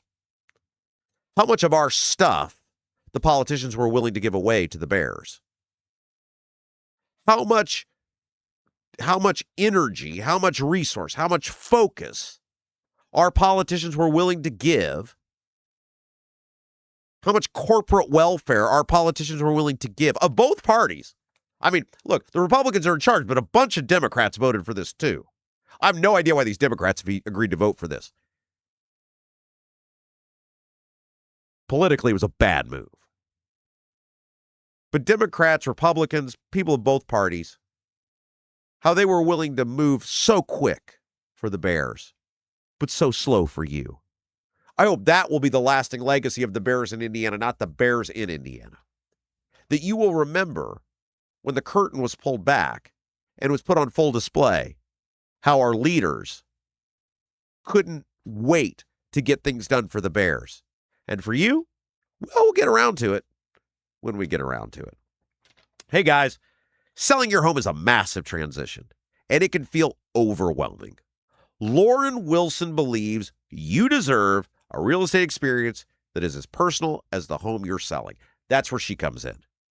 She's local. She's a Hoosier lifer. She's a military vet. She's met a bunch of you guys now. She would love to put her services to work for you. Be that advocate, be a bulldog, be a fighter. Get in there and go to battle for you. Put somebody local who cares about you, who gets to know you, who understands you to work. That's how you get the best value. That's how you get the most money for your home. That's how you get in probably even more important, you get in a home that actually is going to work for you going forward. Lauren Wilson, Realtor with At Properties. 317-590-2290. 317-590-2290. All right, let's take a break. When we come back, I forgot to tell you guys, tomorrow we're going to have Bucky's guy on. Remember yesterday we talked about this huge controversy about the Bucky's proposed in Greenwood and all the pushback and all the controversy, we're going to have one of the leaders of the opposition to Buc-ee's on with us. He's a longtime attorney in Greenwood. He knows the area. He knows land use rules. This guy's great. I talked to him on the phone yesterday. Normally, like, when it's not the politicians or the public figures, you got to kind of coax them into coming on. I texted him. I got his number from a mutual friend who knows what's going on, lives down there. And normally I'm like, okay, I got to, I have to make a sales pitch, whatever. And I said, hey, it's Rob Kendall. Heard, read about you in the paper. Heard you might be interested in coming on. Just responds, yeah, call me. Let me know when. Called him up. I was like, well, maybe he doesn't fully understand. He's like, yeah, it'll be great. It's like, you need information? He's like, no, just tell me where to go. It'll be fine. And look this guy up, and yeah, he's pretty sharp. The Buc-ee's opposition is super interesting, and we're going to have one of the leaders of that opposition tomorrow. All right, when we come back, I went to that event last night in Avon to watch our friend John Rust speak. John Rust, of course, our fine sponsor of Hour 3. He gave a great speech last night. And I want to talk a little bit about the speech he gave about the founding of this country, but he also said something that was, I was sitting in the back. I was sitting with C. Mills. C. Mills was there. And C. Mills looking great, by the way, running around, having a great time. I don't know internally how he's doing, but he looks great on the exterior. And I sat back there with C. Mills, and Russ said something last night about how the people of the day dealt with their government versus how the people of today deal with our government. We'll talk about that when we come back. You're watching Rob Kendall Show. Hi, I'm Lauren Wilson, Realtor with App Properties. I would love to get to know you. I know that buying and selling a home is a really big deal. You need a plan in place so you can succeed. And that's where I come in. If you are buying, let me help you find that perfect home. And if you are selling, let me help you find that perfect buyer. Look, we're all Rob Kendall Show fans here. That's why I'd love to get to know you. I'm Lauren Wilson, Realtor with App Properties, an Army veteran and a Hoosier through and through. Call me at 317-590-2290. 317-590-2290. Do you have a dog but don't have a fenced-in yard? Your HOA won't allow a fence? Worried about having to watch your furry friend anytime you go outside? Avoid the blazing hot summers and freezing cold winters with All-American Dog Fence. All-American Dog Fence is the cost-effective, easy-to-use, in-ground fence system to keep your dog secure and give you peace of mind anytime they're outside. All-American Dog Fence backs their Pet Stop products with a lifetime warranty. Call or text All-American Dog Fence at 317-862-6606 or visit their website at allamericandogfence.com. Mention The Rob Kendall Show and get $200 off a new installation.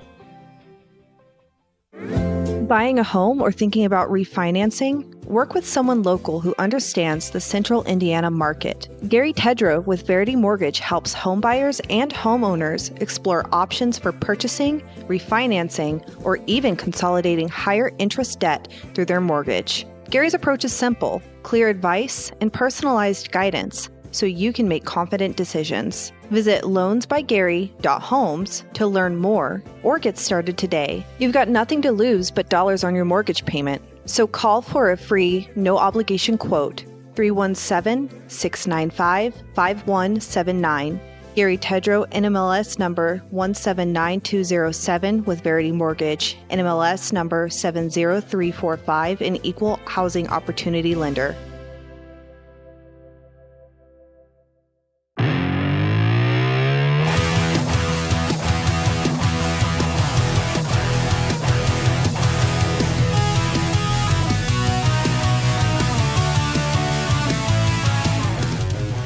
Guys, welcome back. It's the Rob Kendall Show. Thanks for joining us. Don't forget, I'm on Twitter. I don't mention that much anymore. At Rob M. Kendall on Twitter. At Rob M. Kendall on Twitter. If you want to follow along over there, a lot of topics we talk about on the show end up over there.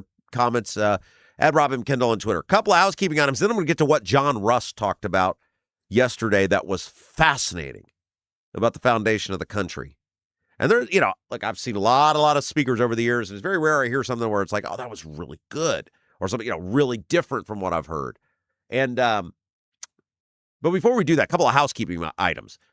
First of all, if you haven't done so yet, hit the little thumbs up button. Really helps us grow. If you're watching us live or on demand on the YouTube, hit that thumbs up button. Like the show. Really helps us out. Also, if you're thinking about coming to the live show, do it. It's Saturday night, June the 27th, this coming Saturday, Mad Hatter Comedy Club Event Center in Greenwood, and it really is a celebration of you. I know, we advertise it as a live show. It's going to be fun. It's going to be entertaining. I think you're going to like the presentation that we have for you. By the way, if you want to, we're going to wrap up the live show doing the like a live YouTube chat, except, guys will be there in person. And if you want to have your question read, you got to come to the event, got to buy a ticket to the event. 2 ways you can do it. Send an email, jason@robkendallshow.com, producer Jason's email. And if you don't send the questions, Jason won't be able to show up. And we all want Jason to show up. So everybody, if you got a ticket, send an email, jason@robkendallshow.com. Or if you I can probably put it in the chat too, right? Hey, live show question. Just put, hey, question for the live show. It's not a sort of regular question. You got a special question. Well, that's how we're going to wrap it up. But really what we're doing this as, and we never thought it was going to be as big as the one we did last time. We never intended it to be. It's a different thing. It is our way to say thank you to you, the very amazing, very special Rob Kendall Show listeners. You guys who are with us every single day, who have enabled us to do this product, enabled us to grow, enabled to put great opportunities in front of us that'll hopefully be coming to fruition in the not too distant future. It's all because of you guys. And so we felt the best way to do that was to have a live show and meet everybody in person. I mean, I suppose we could have rented a park somewhere, the shelters, right? But we thought, well, Mad Hatter loves us and they've been so good to us. That's what we're going to do. It's really just an opportunity to have a sort of a big family gathering, big family reunion. And I'll tell you, a whole bunch of my live show that I'm going to do is one, talking a lot about how we got here, what happened, all the things that went on behind the scenes that we really haven't had a chance to talk about, but also talk about the different ways that you guys have inspired me, that you guys have stood with me, the ways that you guys have made a difference.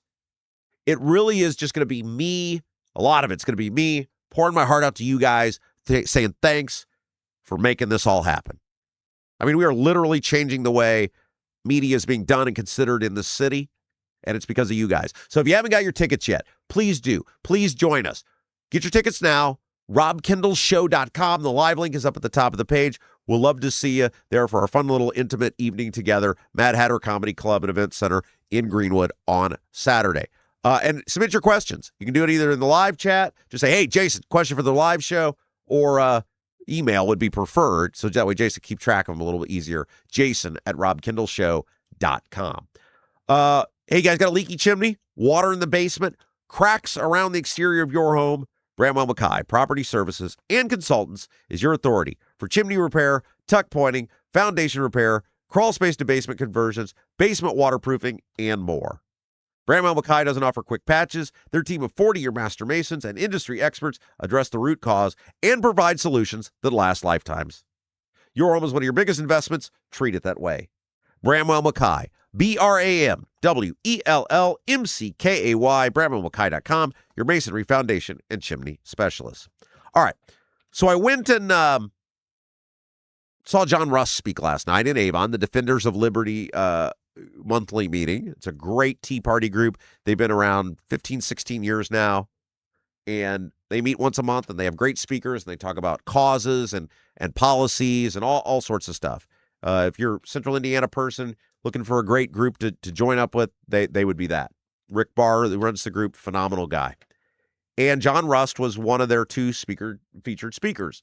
Sarah Janice Brown, who ran for Congress, almost beat Jefferson Shreve with like $10. Remember, she almost pulled that amazing upset. She was the other speaker, talked about that. She was a hoot as well. Sat in the back, sat next to C-Mills, got a chance to meet some great Rob Kendall Show listeners. Our friend Tina from Double D Barbecue. Put all those two together. Tina, one of the owners of Double D's Barbecue, was there. She said to tell everybody hello. She loves you guys. She loves serving you guys. She loves that you come out and see her at the restaurant. And by the way, speaking of Double D's Barbecue, at the live event, there are one of our sponsors And I'm going to be giving away a gift certificate to Double D's Barbecue. So if you go to the live event, we're going to have a little drawing, a little entry set up, and you can win a gift certificate rather, to Double D's Barbecue. They've got another cool giveaway we're going to have for you if you show up to the live event. Double D's Barbecue in Clayton. We'll tell you about them more in just a moment. But it was a great event, and John Russ was the speaker. And in lieu of the 4th of July, or in light of the 4th of July being just right around the corner, John talked a lot about the foundation of the country. And he talked a lot about the people who founded the country.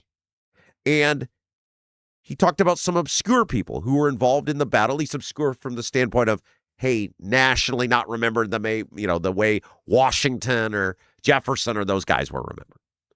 And one of the funniest things was, I was sitting in the back with C. Mills and my buddy Anthony Gary, who's going to be on the county council in Hendricks County, won his election. And we're sitting in the back, and Rust has this picture of one of these guys who was one of the original people who fought in the Revolutionary War, became a fairly known figure later.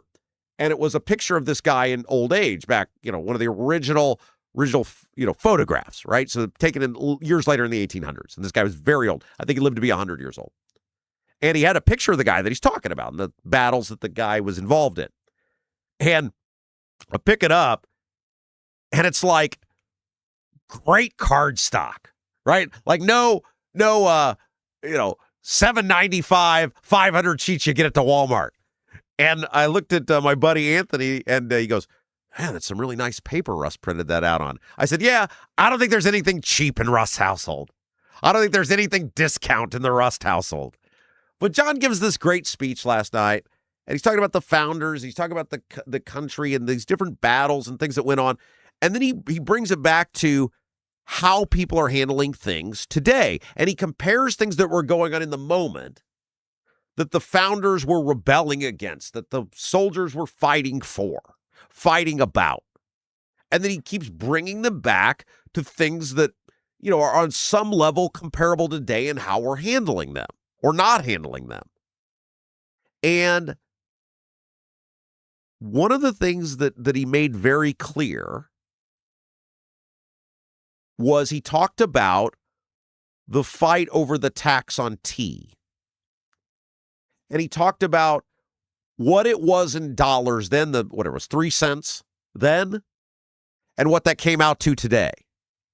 And I think it was like $1.14 today. Whatever the cents were. I think it was 3 cents then. It was like $1.14 today. And he made a good point. He's like, we went to war over $1.14 in taxes in today's dollars. And he's talking about all of these things that the government is doing today to us, how they're abusing us, how they're wasting our money, how they're giving our money away to corporate special interests. All of these things that the government is doing to us today that are infinitely worse than the equivalent of what is in today's dollars $1.14 tax on tea. I think that was the number. And we just take all of it. They went to war over $1.14. And today, all of these things that are so much worse are happening to us. And yet there isn't even like a fraction of the passion to fight back, not physically fight back. We don't have to do that anymore. You could affect the system through the system. I mean, I think that's one of the things that Greg Ballard is showing us by getting these signatures. Yes, the bars to change are set high, but they can be done. If you believe in something strong enough, you can achieve it. Sarah Janice Brown, she was the second speaker. She talked about, and by the way, she's a mom of 15 kids, guys. She has 15 kids. 5 of them adopted. I think 10 of them are biological. And with $30,000 and about 30 volunteers, a mom of 15 almost beat billionaire Jefferson Shreve. Why? And she tells this great story. She's like, I looked at who wasn't running. I was like, everybody needs a challenger. And I kept looking at who didn't have challengers. And she's like, well, Congress doesn't have a challenger. All right, I'd do that. And she put her name on the ballot and went for it. And I think it shows when you see what Ballard's doing now with the signatures, when you see what a woman like Sarah Brown did this past spring, almost winning within really 3 points. I mean, she got beat 53-47 against an incumbent with a gajillion dollars, literally, and she had nothing. We can fight for change. We can enact change. We can make a difference. But there's a couple things that are involved in making that happen. Number one, you have to want to do it. Look, I get that it's easy to get bogged down, to get depressed, to get feeling helpless. I'm not going to be a hypocrite. I felt that way last year. You guys remember last year if the property tax thing went sideways, I said, I'm done. I mean, I'll be here fighting every day, but I'm done with the engagement. It don't work. I think I said kamikaze Rob going forward.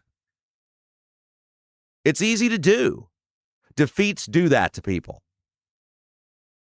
But you got to want to stay engaged. You got to want to stay involved. That's the first part of it. It's the desire to do it. Do you have the desire to do it?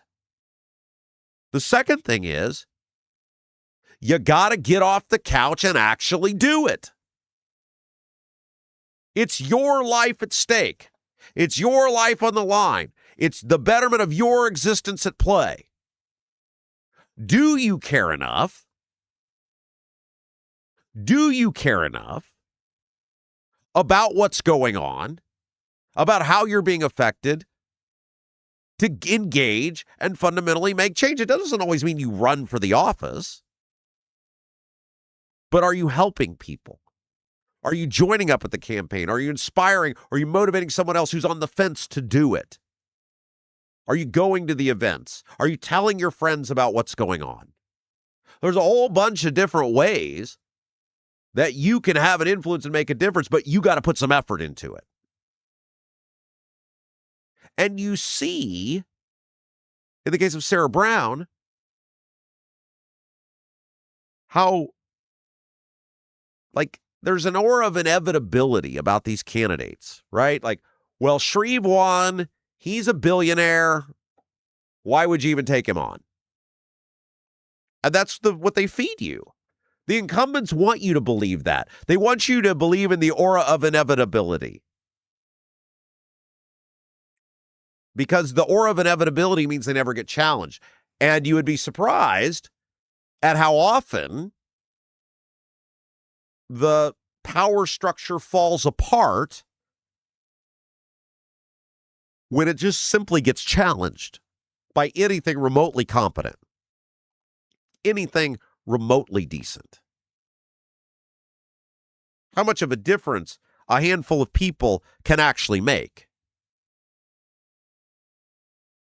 And so John was talking about what these people who were at the foundation of the country, not just the main guys that we all know about, but a lot of the rank and file people, what they were willing to do for a fraction of the abuse, for the fraction of the confiscation of wealth that we absorb today.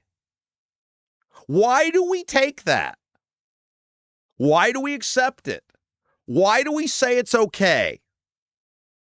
Why has our society become so apathetic? I think there's a lot of things that play with it. But, we've talked about this before. People want something to believe in. They want someone to believe in. They want someone that they can look at and go, I see myself in that person. Yet that person has the ability to accomplish things I do not, so I will support them. I will stand behind them. I will stand with them. it's a big part of, Jason will understand this. It's a big part of music, right? A big part of why artists catch on or take off. A lot of them. People see themselves in that person. The things they write about, the things they sing about. Having someone to believe in is poison. Yes. Yeah. I see what you did there. Is a big part of it. And our politicians, the people who run for public office, they don't give people that anymore. Because so many of them just become swallowed up. Even the good ones who get in there get swallowed up by the system.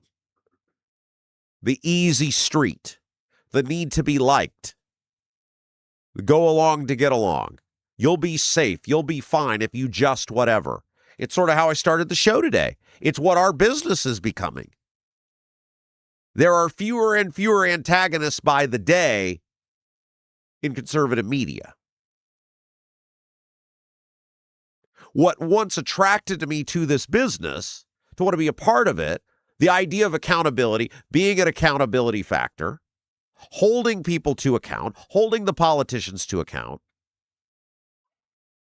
that exists less and less in conservative media because so many of these people just want to be liked. They just want to be accepted. They just want to go to the events. They want to speak at the Lincoln Day dinners, whatever it may be. Rather than doing the actual job and giving their audience someone to believe in, that the audience will fight for. And so they post things like, with Diego Morales no longer the nominee, why is Greg Ballard even running?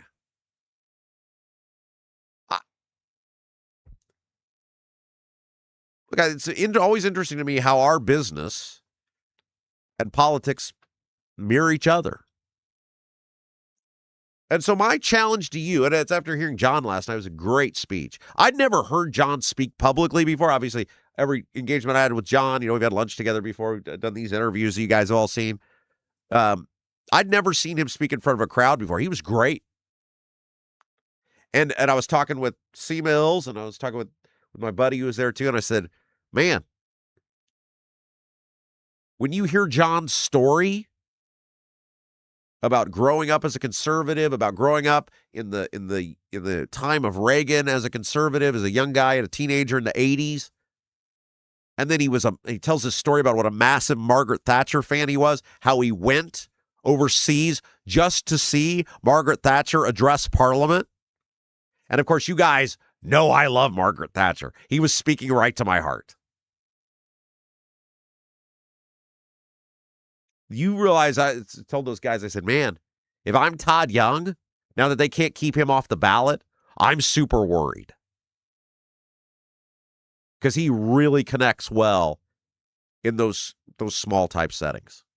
But for you got to ask yourself, just as Rust was asking last night, or raising the point last night, what are you willing to do to make a difference? How far, and I mean how far in the sense of obviously a peaceful, law-abiding manner, are you willing to go? Are you willing to engage to make a difference? You can do it if you're willing to do it, but you got to want to do it. Nothing's easy. I'm finding that out right now. But the reward of what comes out in the end may end up being worth all that sacrifice. Right? Like, I think about what's gone on with me, and we'll talk about this a little bit on Saturday. I, for close to a decade, had my dream job. The job I wanted since I was a little kid. And I knew every day with the way I approached that job that it put me in a crosshair that it didn't necessarily put other people in. The way I spoke openly, directly about the governance of the people that run this state and the way in which we did it and the investigations we did and all of those things. I knew that. But the bond with you, the trust with you was always the most important thing. And eventually that went away. But I never was really actually able to do the type of media I wanted to do there. And we've talked about that, and we'll talk about it on Saturday. And that's fine. It's someone else's company. They're the boss. They tell you what to do. And so essentially from zero, we started this. The only thing I had was Jason and you. That's where we all started together, right? That was the original destination crew. You guys who were with me for years and Jason. And then some really great people helped us kind of learn how to do this. People like Chris Spangle, who had experience. We leaned on those people. We got some great sponsors like Bramwell Mackay and Lauren Wilson and all the names that we read for you every day who have been with us from the beginning, and others have come on. And we're pretty bright guys. You teach us kind of how to do some stuff. You give us some insight. We'll figure it out. And so in 17 weeks from nothing, we have built this thing that grows every day. That at the Republican convention in Fort Wayne, all the people we're talking about, that is literally setting a new course for media, potential for media in this state, that other media companies of a terrestrial variety, if you catch my drift, have seen the influence and are like, when can you do that over here? So in whatever facet you're in, whether it's your own life, whether it's politics, whether it's media, it can be done if you're willing to put in the work. If you have the desire to make a difference, you can do it. And I believe in you. Hey, I mentioned I saw Tina, the owner at Double D's, they're going to sponsor our live event. They got a gift certificate we're going to give away. They got another cool giveaway for you guys if you show up. They love you guys. I usually talk to Tina on the phone. We text back and forth. Got to see her in person last night. She's awesome.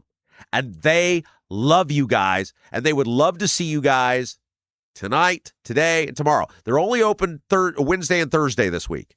Closed Friday, closed Saturday. They got Rib Fest in Hendricks County on Saturday. They're all hands on deck for that. They're winners, right? They've won best sauce, best ribs at Rib Fest. They take it very serious. It's like their Super Bowl. And so they're going to be open Wednesday and Thursday this week. So today, tomorrow. They're in Clayton. A little bit of a drive. Totally worth it. Right there at 40 and 39. It's Wing Day is the special today, Wednesday. Thursday, Loaded Baked Potato Day. But whatever you get, whether you get the special or not, you won't be disappointed. Ribs, brisket, and more. Authentic, wood-smoked, Memphis-style barbecue. Double D's, Southern Barbecue in Clayton. See the full menu. See it all for yourself. DDBBQ317.com. All right, let's take a break. When we come back, the Republicans in Indiana, they are all about making it harder for you to vote. And we'll talk about what they passed at the party platform at the convention on Saturday to do that. And we have an update on this crazy story about this. Remember a couple weeks ago we talked to you about Brendan Sorsby, this this college quarterback from Texas Tech who had bet tens of thousands of dollars on thousands of football games, including games that he had played in. Former quarterback at IU, now at Texas Tech. There's a huge update on him. The NFL looked at him and said, we are not condoning this. You may be able to find a judge that's going to let you get away with it, but it ain't happening here. We'll talk about what the NFL said to Brendan Sorsby when we come back. Take a break. Stay with us. You're watching Rob Kendall Show. Hi, I'm Lauren Wilson, Realtor with App Properties. I would love to get to know you. I know that buying and selling a home is a really big deal. You need a plan in place so you can succeed. And that's where I come in.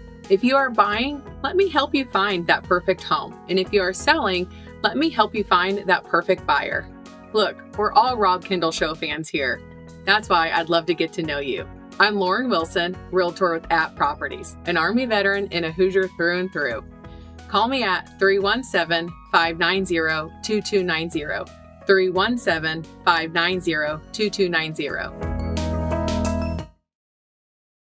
With a lakefront view in beautiful Brazil, the Honeysuckle Hill Bistro and Cottage is a little out of the way, but totally worth the trip. Down home, made from scratch food, just like the good old days at Grandma's. When you visit the Honeysuckle Hill Bistro and Cottage, you'll leave more at peace than when you came in. Open 5 to 8 for dinner on Friday and Saturday, and Sundays 11 to 1:30 for the buffet. You must experience the Honeysuckle Hill Bistro and Cottage. Call 812-443-3003. 812-443-3003. Are you seeing cracks in mortar, moisture working through walls, facade or structural failure beginning to surface? Bramwell Mackay sets the standard for exterior and structural building solutions. Our 40-year master masons and industry experts address moisture intrusion, failing foundations, masonry deterioration, and more. From preserving historic landmarks to addressing modern building envelope issues, Bramwell Mackay delivers full-spectrum service with white-glove professionalism. In Indianapolis, call 812-33-BRICK. 812-33-BRICK.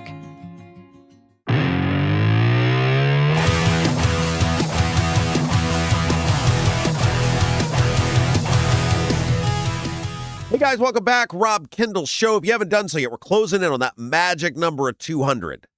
200 likes, that's always our goal by the time Jason takes the stage midway through hour 3. Don't let Jason down. You don't have to do it for me, but don't let Jason down. Hit that thumbs up, like the program. Really helps us grow. RobKendallShow.com is our website. If you haven't checked it out, give us a shot. Live links up there, all of our on-demand platforms. We've got articles we try to do each day based on our favorite segments. I can find one from yesterday. Had a bunch of stuff going on. Look, we don't pretend to be anything we're not. We're a two-man operation. If one of us gets distracted with other business, then stuff just doesn't get done from day to day. We don't pretend to be anything we're not. That's what makes it so cool that we're doing so well. It's just two guys. Goes back to that segment we did just a few minutes ago. But yeah, check out our website, robkendallshow.com. We got a support button up there. If you like what we do, you want to throw a few bucks our way, say, hey, I love the show. Here's my way of showing support. You can do it at robkendallshow.com, link at the top of the page. And of course, the link to the live show, if you want to get your tickets, all that being found at robkendallshow.com.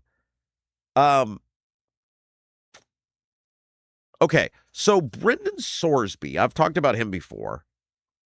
He is I guess for now, he's still a college quarterback at Texas Tech. And a couple months ago, there was an investigation that revealed Brendan Sorsby had spent tens of thousands of dollars and placed thousands of bets on college sports, college football during his time in college football. And some of those bets were even for teams that he played for, teams he was playing for played. Now, he claims he never bet in a game that he played in. But he was betting on college football as a college football player, and he was betting in games that the team he played for was a part of, including IU.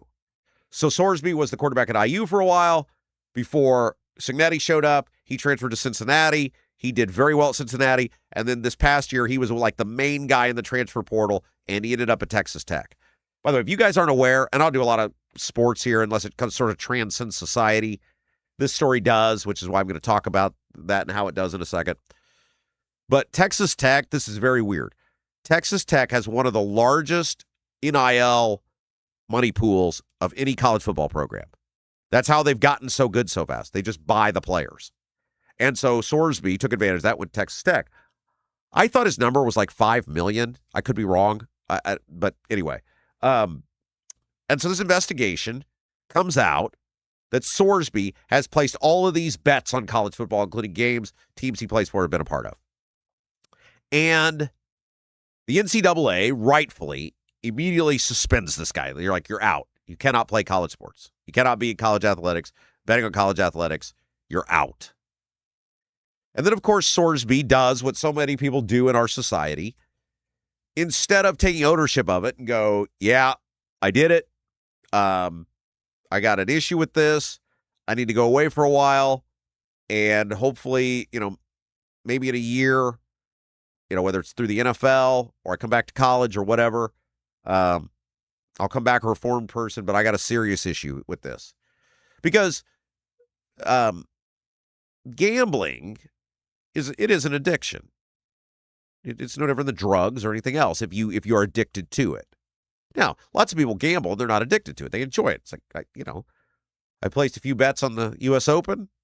I love to talk about them. It gives me people to cheer for, makes the tournament even more interesting. And then I'm probably not going to place another wager. I may bet on the World Cup this week because that I can give me a reason to watch the USA soccer match. I think it's tomorrow. But like, I don't from day to day, hour to hour, minute to minute, I don't feel compelled to gamble. If I didn't bet again until the British Open next month, wouldn't bother me in the least. But there are a lot of people, just like, people can drink recreationally. They don't wake up the next day needing a drink. Same thing with me. I had a beverage on Sunday for Father's Day for the U.S. Open. Probably won't have another one of those until who knows when. I don't know. Yes, no, I don't drink when I'm in front of public. You did. I used to. You did at the last show. No, I didn't. No, I didn't. You guys were chugging them. We'll talk about it. Oh, we'll talk about it. Was I? Yes. Well, but I wasn't like drinking before the show. We'll talk about Not like I'm not talking like I was out there chugging beers. No, I was not. Oh, you're old. Yesterday, my mom, I take you love this. I had to take my mom to a doctor's appointment yesterday, and she's like, you guys had a contest where you all popped a beer. Did I? We'll talk about it. No, I think you got me mistaken for somebody else. I'm sure Hammer did it. I don't think I did it. Anyway, my mom asked the other day, she's like, how old is Jason? I was like, how old do you think Jason is? She's like, is he my age? I was like, no, Mom, he's not your age. Not that my mom is that old, but anyway, my point is, gambling is like any other thing. It's an addiction. And you're not going to cure it instantaneously. You're not going to do it on your own. You're not going to do it without help. You cannot let a guy who just got exposed, and by the way, he didn't come to the people on his own. He got caught. He got caught in an investigation. You can't have that guy anywhere near the sport. Probably ever, but certainly not in any sort of immediate future. The whole premise of sport, everything, is based on integrity of the game. And I hear all these people all the time go, well, it's only hypocritical to say that FanDuel or whoever is going to sponsor the NFL and the players aren't allowed to bet. It's hypocrisy. No, it's called business. There's lots of stuff and lots of businesses that people in the business don't get to do that other people can. You know that when you enter the business, you choose to enter the business, that's on you. You're an adult. And other people get to do it. It don't make it hypocrisy. The number one thing with sports, for a variety of reasons, is it has to be believed that it's on the level. And the other number one way for people to believe something's not on the level is if money's involved in it. Making money or losing money. Right? And Sorsby broke that rule. Over and over and over and over and over and over and over again. And his desire to do it, which he knows that's a rule, was so strong that he was willing to risk millions of dollars that he would have made playing at Texas Tech. So Sorsby gets suspended. Instead of owning it, taking his punishment and going on, which made him look like a stand-up dude and got him public sympathy, he sues the NCAA. And he claims mental health, and he claims addiction, and all these things.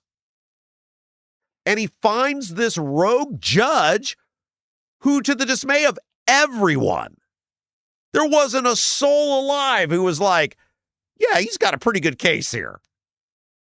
The judge ruled in his favor. The NCAA, of course, immediately appeals. There is this outrage from across college athletics. There's the outrage from the Big 12, which Texas Tech is a part of. The teams in the Big 12 are saying, we're considering not even playing Texas Tech if this guy's a part of the games. And so, pending this ruling for this appeals court, Sorsby says, all right, I'm out of here. And he petitions the NFL to hold what's called a supplemental draft. Now, for those of you who don't know, the NFL has a regular draft for all the college players who meet the eligibility requirements in April. It's one of the most popular single-day events of the year, the first round of the NFL draft. It's a massive, in-person, hundreds of thousands of people go to it, whatever city hosts it, and then television viewing experience, millions and millions of people watch. It's great theater. But then they also can being the key word, what's called a supplemental draft.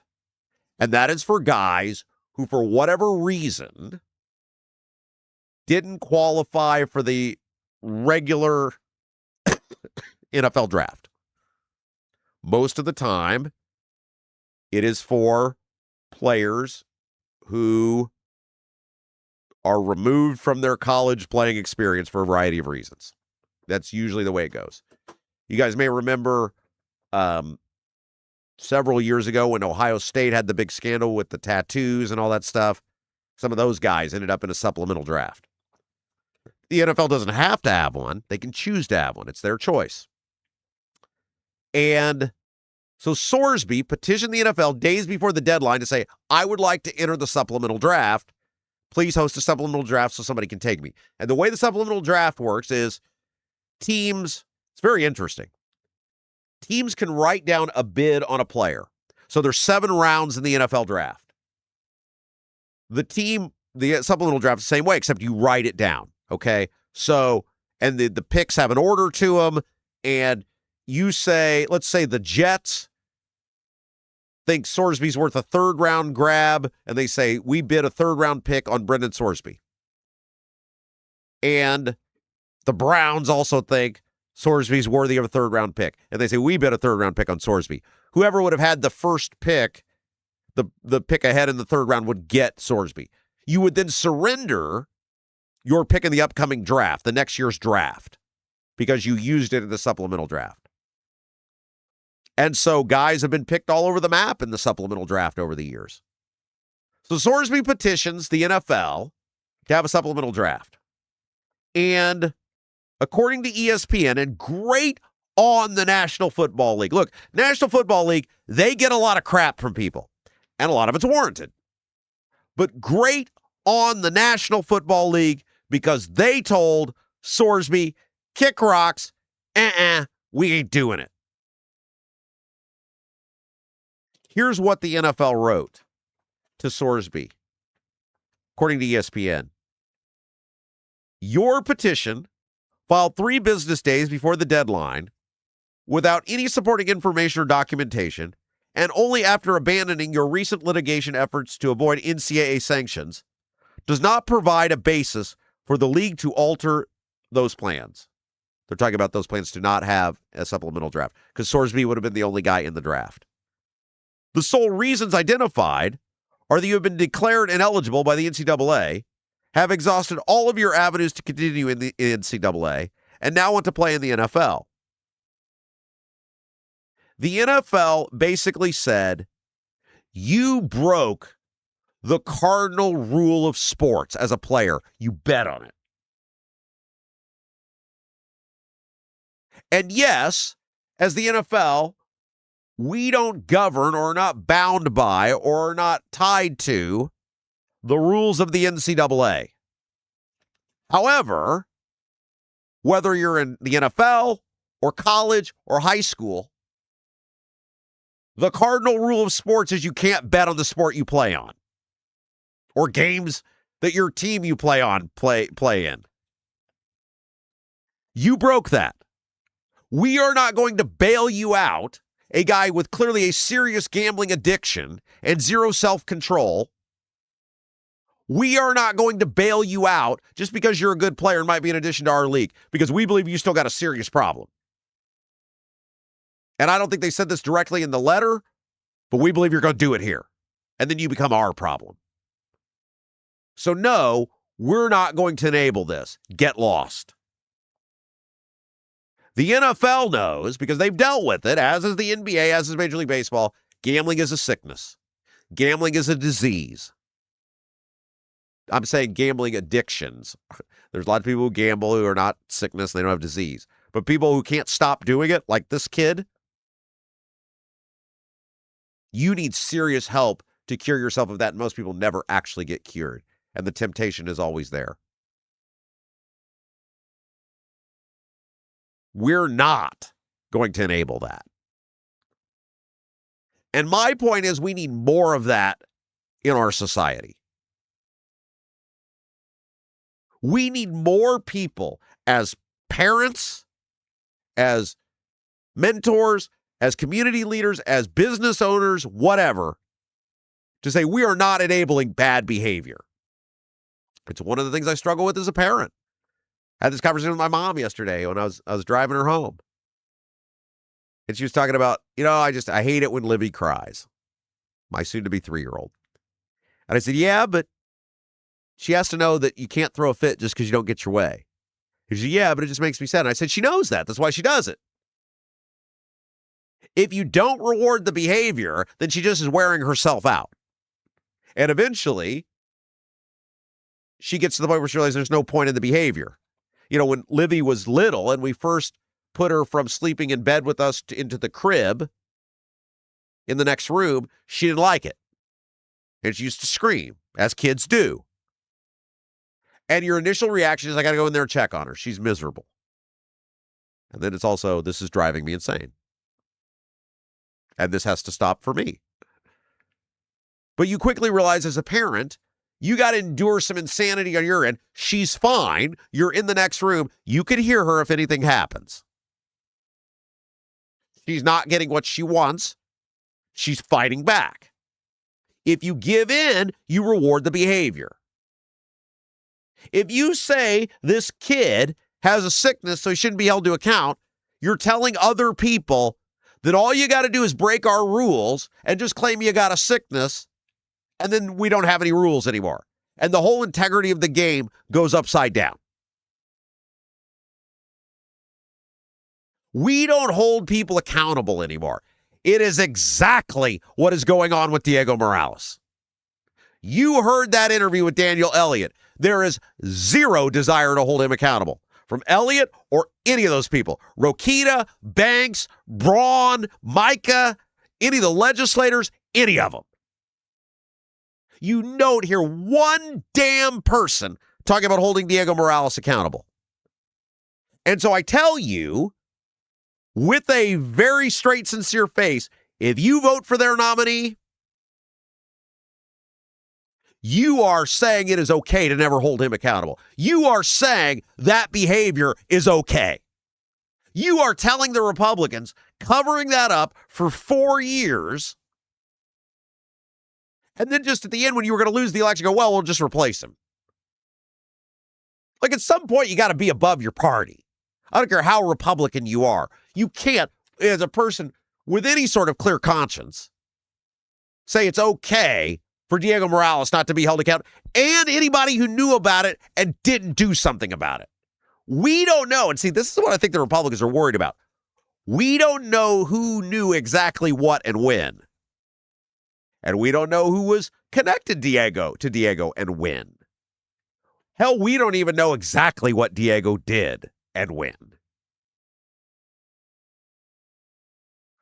If you vote for the Republican this fall, you are condoning Daniel Elliott and Mike Braun and Micah Beckwith and Todd Rokita and Elise DeShala and the leaders of the Indiana General Assembly and the rank and file of the General Assembly for doing nothing while this guy used your money, your hard-earned money, as nothing more than a 24/7 campaign machine and to benefit himself. You have to make that choice. Do you want to continue to enable the behavior? Or are you going to be like the NFL said here and go, nope, not buying that. You guys can do whatever you want, but I'm the parent here. As the voter, you're the parent. And you get your say on what sort of parent you're going to be on Election Day. You get to decide whether you want to let the Republicans get away with the behavior, whether you want to condone it, or whether you want to punish them and stop the behavior. Because I can assure you that if they get away with it here, they'll keep doing it over and over and over and over again.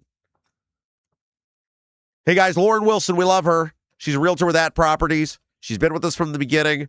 She is a huge fan of this show, and she'd love to get to work for you. She's local, Hoosier lifer, military vet. She loves Central Indiana real estate. She's met a whole bunch of you. I know many of you have called her. She's great. She is great. Put her to work. She's a bulldog. She's an advocate. Put a fighter on your side. You got to, right here, you got to fight, fight, fight. 317-590-2290 with your next home buying or selling experience. 317-590-2290. Okay, let's take a break. Of course, Jason's going to join us for the best YouTube comments of the day here in a little bit. We got to talk about Marjorie Taylor Greene. She's dunzo on the Republicans. She's joining up with her buddy Tucker Carlson. We got a lot more to get to. Our third hour, by the way, brought to you by our great friend John Rust. We couldn't do it without him. Thank you, John. All right, let's take a break. 40 minutes of programming left to go. Don't go anywhere. You're watching Rob Kendall Show. Do you have a dog but don't have a fenced-in yard? Your HOA won't allow a fence? Worried about having to watch your furry friend anytime you go outside? Avoid the blazing hot summers and freezing cold winters with All-American Dog Fence. All-American Dog Fence is the cost-effective, easy-to-use, in-ground fence system to keep your dog secure and give you peace of mind anytime they're outside. All-American Dog Fence backs their Pet Stop products with a lifetime warranty. Call or text All-American Dog Fence at 317-862-6606 or visit their website at allamericandogfence.com. Mention the Rob Kendall Show and get $200 off a new installation.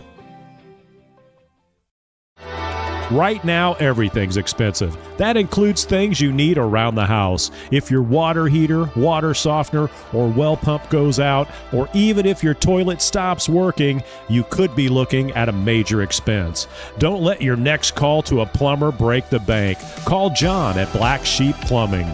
John is a Hoosier lifer who takes pride in and stands behind his work. That's why all basic services and repairs with Black Sheep Plumbing come with a 2-year parts and labor guarantee, with water heaters having a 6-year parts and tank guarantee.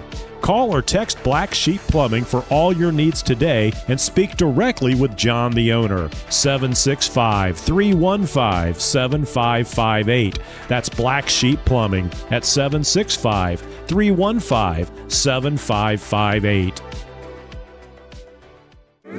Buying a home or thinking about refinancing? Work with someone local who understands the Central Indiana market. Gary Tedrow with Verity Mortgage helps homebuyers and homeowners explore options for purchasing, refinancing, or even consolidating higher interest debt through their mortgage. Gary's approach is simple, clear advice, and personalized guidance so you can make confident decisions. Visit loansbygary.homes to learn more or get started today. You've got nothing to lose but dollars on your mortgage payment. So call for a free, no-obligation quote, 317-695-5179. Gary Tedrow, NMLS number 179207 with Verity Mortgage, NMLS number 70345, an equal housing opportunity lender.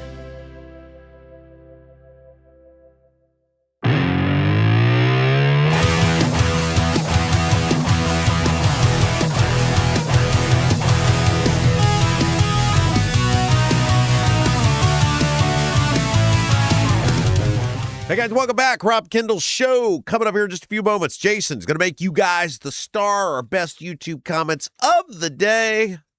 Before we get to that, though, and real quick, we got to talk about Marjorie Taylor Greene for a second because she's wild. Hey, you got a masonry color mismatch? Previous repair catching your eye? Not happy with the brick color on your home and ready for a total makeover? Bramwell Mackay Property Services and Consultants offer specialized masonry staining and recoloring. Whether you want to seamlessly blend repairs or completely transform your home's exterior, you want to build something new? Bramwell Mackay's 40-year master masons design and construct custom patios, sidewalks, outdoor summer kitchens, archways, entryways, and more. Bramwell Mackay, BRAMWELLMCKAY, BramwellMackay.com. Beauty built to endure. All right, real quick. So Marjorie Taylor Greene announced on Twitter, remember yesterday we talked about Tucker Carlson leaving the Republican Party. Marjorie Taylor Greene announced on Twitter, this is according to The Independent, that she is also out. She's done with the Republicans. She said, quote, there is a lot of us, that's bad grammar, but that's okay, it's Twitter. Should be there are a lot of us. You'd think a former congresswoman might, I don't know. But anyway, I'm not going to judge anybody because I do it too. There is a lot of us that are absolutely fed up and will not support a party that betrays its voters and country. We are done with the America Last Republican Party. So she says she's out. Does anybody care anymore? You quit, lady. Like, there is nothing, and you guys know I've said this for years, unless you have a serious illness or you have a immediate family member who has a serious prolonged illness and need to take care of them, there is zero reason for you to quit your office. You made a contract with the people. You went for a job interview. You said, hire me. Okay, the position lasts 2 years if you're in the House. Or the position lasts 6 years if you're in the Senate. Or 4 years if you're a governor or whatever, right? You know the length of the engagement. It's like what I was talking about the other day with the delegates who left the convention. You run for something knowing the rules. You quitting in the middle of the game, that's on you. Now, again, if you get very ill, if you have a loved one who's ill and you got to care for them, okay. But Large Marge is on her Costa Rica, wherever she is now. She's hanging out with Massey. She's having a good time. She ain't ill, and she ain't taking care of a loved one who's ill. She waited until exactly to when she could get all of her benefits paid out in full, and then she quit. She's a quitter. Any politician, Aaron Houchin, who quits on their constituents in the middle of their term is a disgusting, pathetic, horrible representative of what our country should be. You signed yourself up. You said, I want this. And this is way more important than just about any other job. It's not a doctor, keeping people alive or healthy. You said, I want to represent you to whatever body it is, even if it's town council, city council, town board. You told a group of people, I will be your voice. You told a group of people, I will be your advocate. You told a group of people, I will watch out for you. And then you quit on them and left them with nothing. It's pathetic. All of these people who quit in the middle of their terms, shameful. But they do it, and they get cushy jobs somewhere else, or in the case of like Houchin, she ends up in Congress. So we keep rewarding the behavior. But so Marjorie Taylor Greene, that's my opinion of her. But, and look, you look at the Greens and you look at the Carlsons and you're like, okay, you guys, you're looking for likes, clicks, likes, and shares, right? Like, share, subscribe. But I think there's a lot of people who share the sentiment. And so just because I don't like Marjorie Taylor Greene, does that mean I should not read that and go, I think there's a lot of people who share that sentiment? No, of course not. And I think the polling sort of bears it out. Now, I always hear this idea of America first, but it never really gets defined as what it is. There are times where military engagement could be America first. I don't think military engagement in and of itself means you're not military first. I think you can make a very compelling case that World War II was certainly America first. I think America's interests were totally served by the Germans, the Italians, and the Japanese going squish. Right? World War I, maybe a little bit of a different story. There seemed like just a whole bunch of bad guys in World War I. And we picked one of the sides. But I don't think it's any doubt, World War II, that we did the right thing. I don't think there's any doubt engagement with, in some form after 9/11 was certainly warranted and would have been in America's interest if it had been done right and done better. Now, pretty hard to say, hey, a bunch of those guys were from Saudi Arabia. Let's go hit Afghanistan. What about Saudi Arabia? No. It's Afghanistan, baby. But my point is, military engagement in and of itself doesn't mean you're not America first in the right circumstances, which are very few and far between. She's upset, like Tucker Carlson, she being Marjorie Taylor Greene, about the Iran stuff. How that a lot of people believe it's totally unnecessary. It was done to appease Israel. It was done to support Israel, and we paid the price. I don't think that's an unreasonable position to have. I don't think any person can look at what's going on with Iran. I mean, we've already seen the thing break down, right? Now, is it completely broken down? I guess not. But it's teetering, and we're less than a week into it, or whatever it is now. Does anybody think that's going to hold for over time? And if it doesn't hold, then is everybody going to go, well, we really got good out of that? It's a mess. Just like every other Middle East conflict. It's a mess.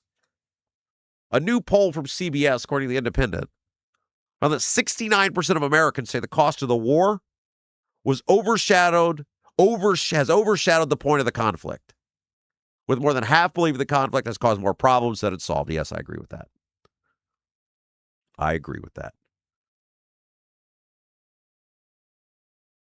What are we as a country? I think that's one of the things we struggle to define anymore. What are our actual values? I think we're so divided, I don't think that's crystal clear.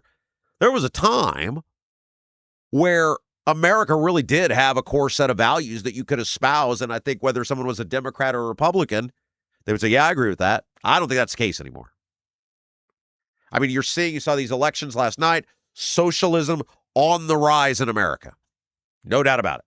In your major cities, in those super blue states, Mamdani, Bernie Sanders, those guys, they're the leaders. They're not leading, they're winning. They won last night. That's wild. Can you imagine? Even 30 years ago, if you parachuted back in some sort of time machine, it was like, hey, a bunch of socialists, avowed open socialists, are going to be winning all over this country. Even in New York, they would have been like, nah. Send that man to a room, a padded room. It's happening. Even in New York 30 years ago, they've been like, no. We don't have that set of espoused shared values anymore. And so I don't know what we are as a country. I know what some people say they want us to be on this side. I know what people say they want us to be on this side. I don't know what the middle is anymore because I'm not sure how much the middle actually even exists. And I don't know how you square that, and I don't know how you rectify it. One thing I do know is that it's time for everybody's favorite segment. The best YouTube comments of the day. That's what my mom says. That's what my mom says. Favorite segment. Starring producer Jason. Brought to you by Black Sheep Plumbing. Hello. Looks like I'm registering. All you right. registered. That'll be my first line at the live show. How's my audio? Can blame somebody else. Very good. All right.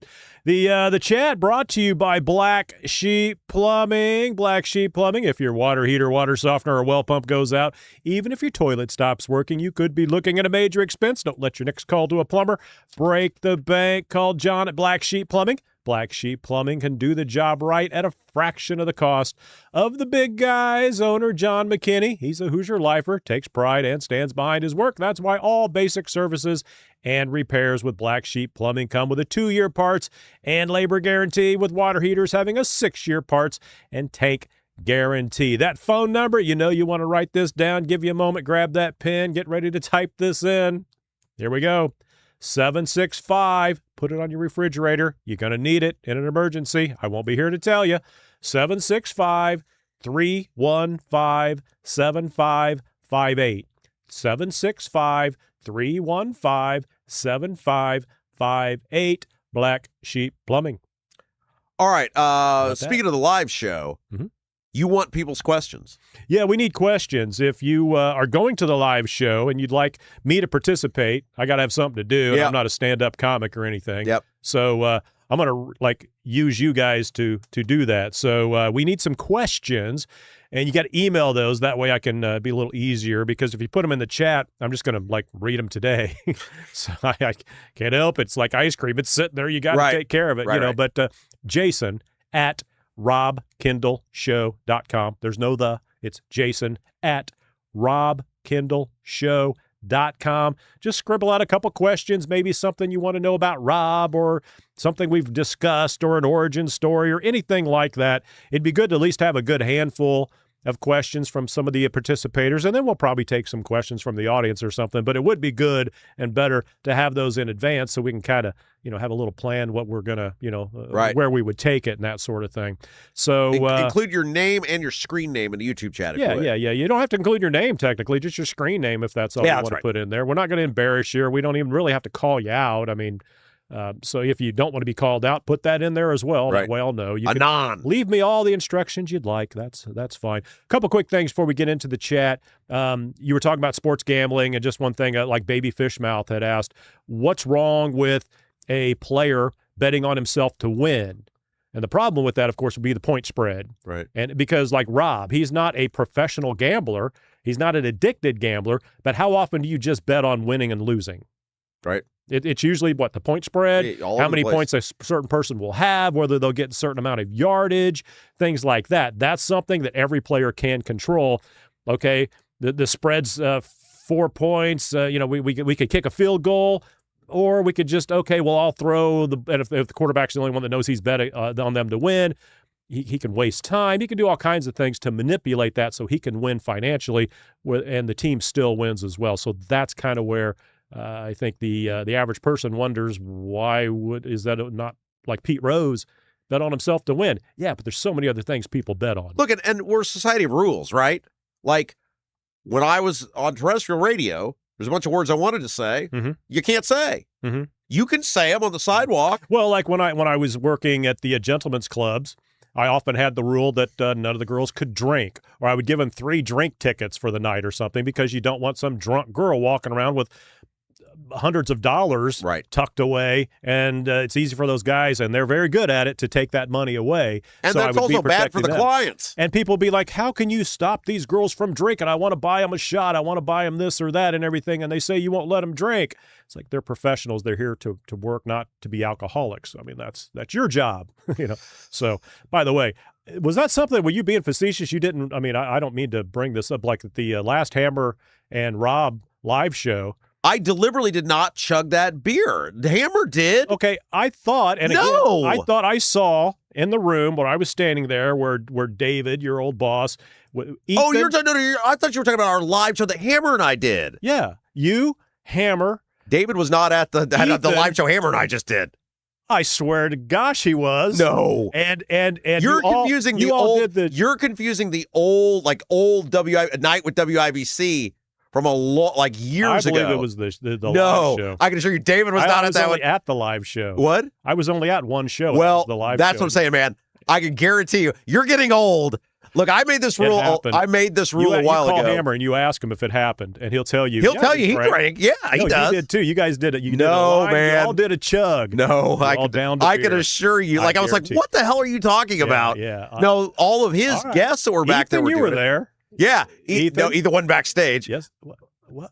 Your mind is gone, dude. I know what happened. What are you on today? I was wondering, how is he drinking? You're putting people in positions that they weren't in. You're putting people who were in places they weren't just trying at. to tell me don't talk about it, so I won't. All right, we get started today with the old man. I told you about this. They were reading that thing in the chat the other day. I was like, if you don't know it, don't say it. It happened. You're man. We need to send you to some sort of cognitive test. Can you do the? I took photos of. Okay, happy hump day, y'all, says the old man.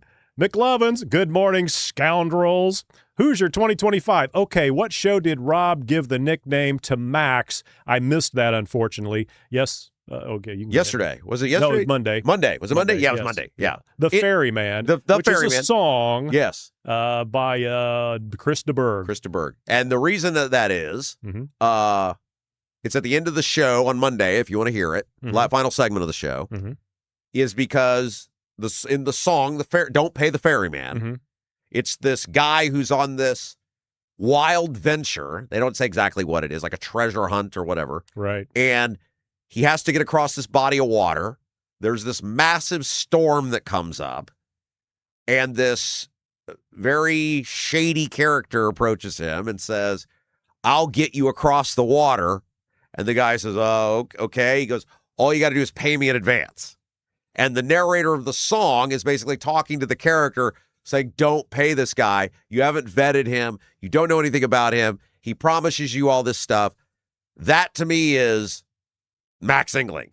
The storm is Diego. We got to get rid of the storm. We got to get across the storm. Hey, what about me? Well, nobody's vetted this guy. I mean, didn't you love that when I asked Elliott? He's like, oh, I vetted him. It's like, did you know about his criminal charges? Well, no. Well, that kind of seems like a big one. That was a long time ago. All right. Well, vetting is vetting. Steve Green with an E. Good morning, all. Having serious withdrawal symptoms after missing the chat yesterday. I trust it was fire, and Duck brought the heat. Let's go. Duck's not in the chat today. She had some personal business to take care of. She's okay, but we'll allow it. Yeah, we'll see if she explains tomorrow, but not in the chat. I noticed that. It's like, where's Duck? I notice when people are missing. It's like a bar, right? Like you notice when your regulars aren't there. That's right. What is it? Okay. Carol, 1776. Good morning, everyone. Smash that like button. Of course, at the bar, it was like, did he get a DUI last night? All right. Kenneth E. Gold.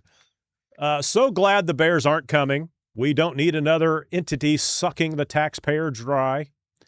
And, definitely not coming, but odds are it's spinning that direction. I hope they don't come. They're totally playing Braun like a fiddle. Absolutely. And he's just sucking it up like, Okay, isn't it sort of like naive as grandpa? If you're it's like, okay, the Bears are the girl, you're the dude, the Bears are a dude, or the Chicago's this dude. Is like grandpa and the girl.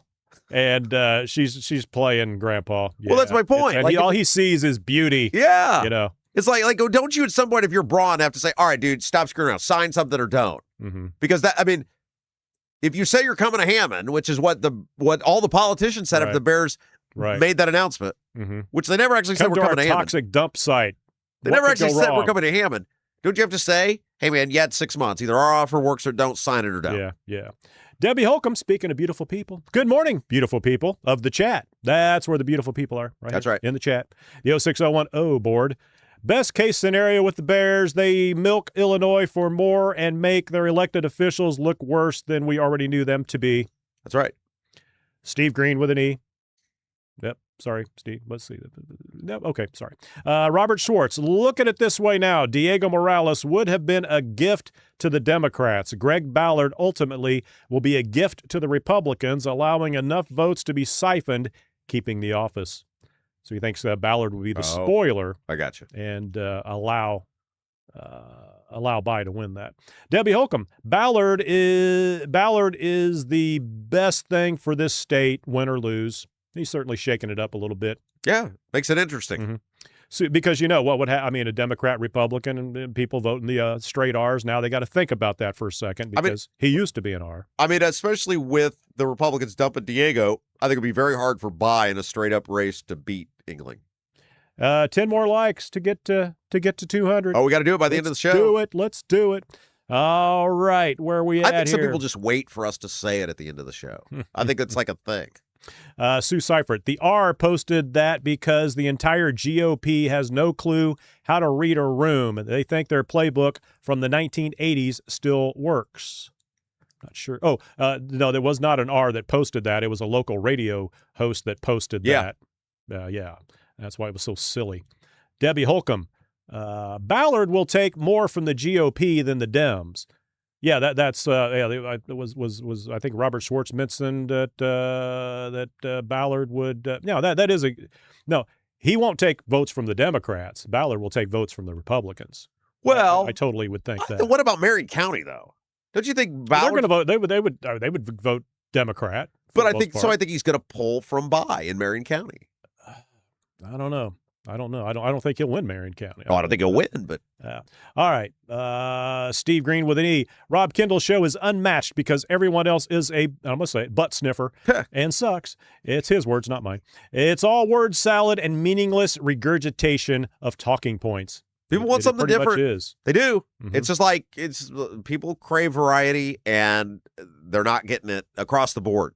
Okay, and a couple of people disagree with you about the comment you made, the one line there you made about the only people that care about the stock market are the rich people or people with money in the whatever. No. What I What'd you said. say See, we get this all. Some guy the other day was like, he put it on our comment section. He's like, "You said no decent people run for delegate or are delegates. I'm not listening to you anymore." Right.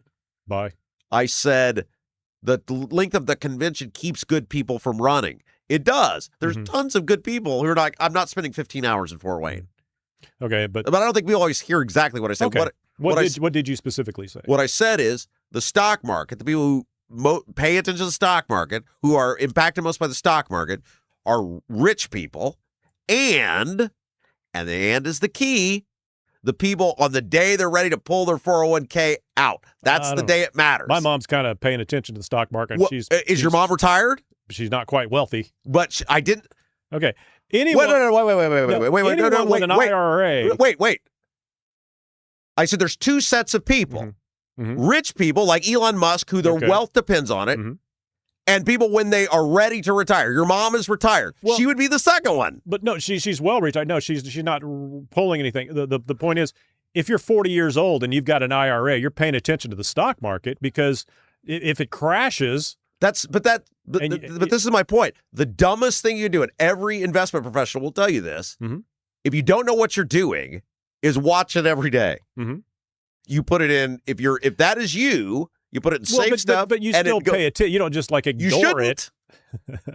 You're going to drive yourself nuts. What are you going to do about it? I'm not saying you watch it so you pull your money out, but when you see it go down and you get that statement, the statements come to the house, and it's that's why they tell you don't look. It's very frightening the last few years, and you wonder, should I even be leaving it in there? Should I be putting it in there? You are losing in a day-to-day life infinitely more on inflation than you're making in the stock market on your day-to-day life right now.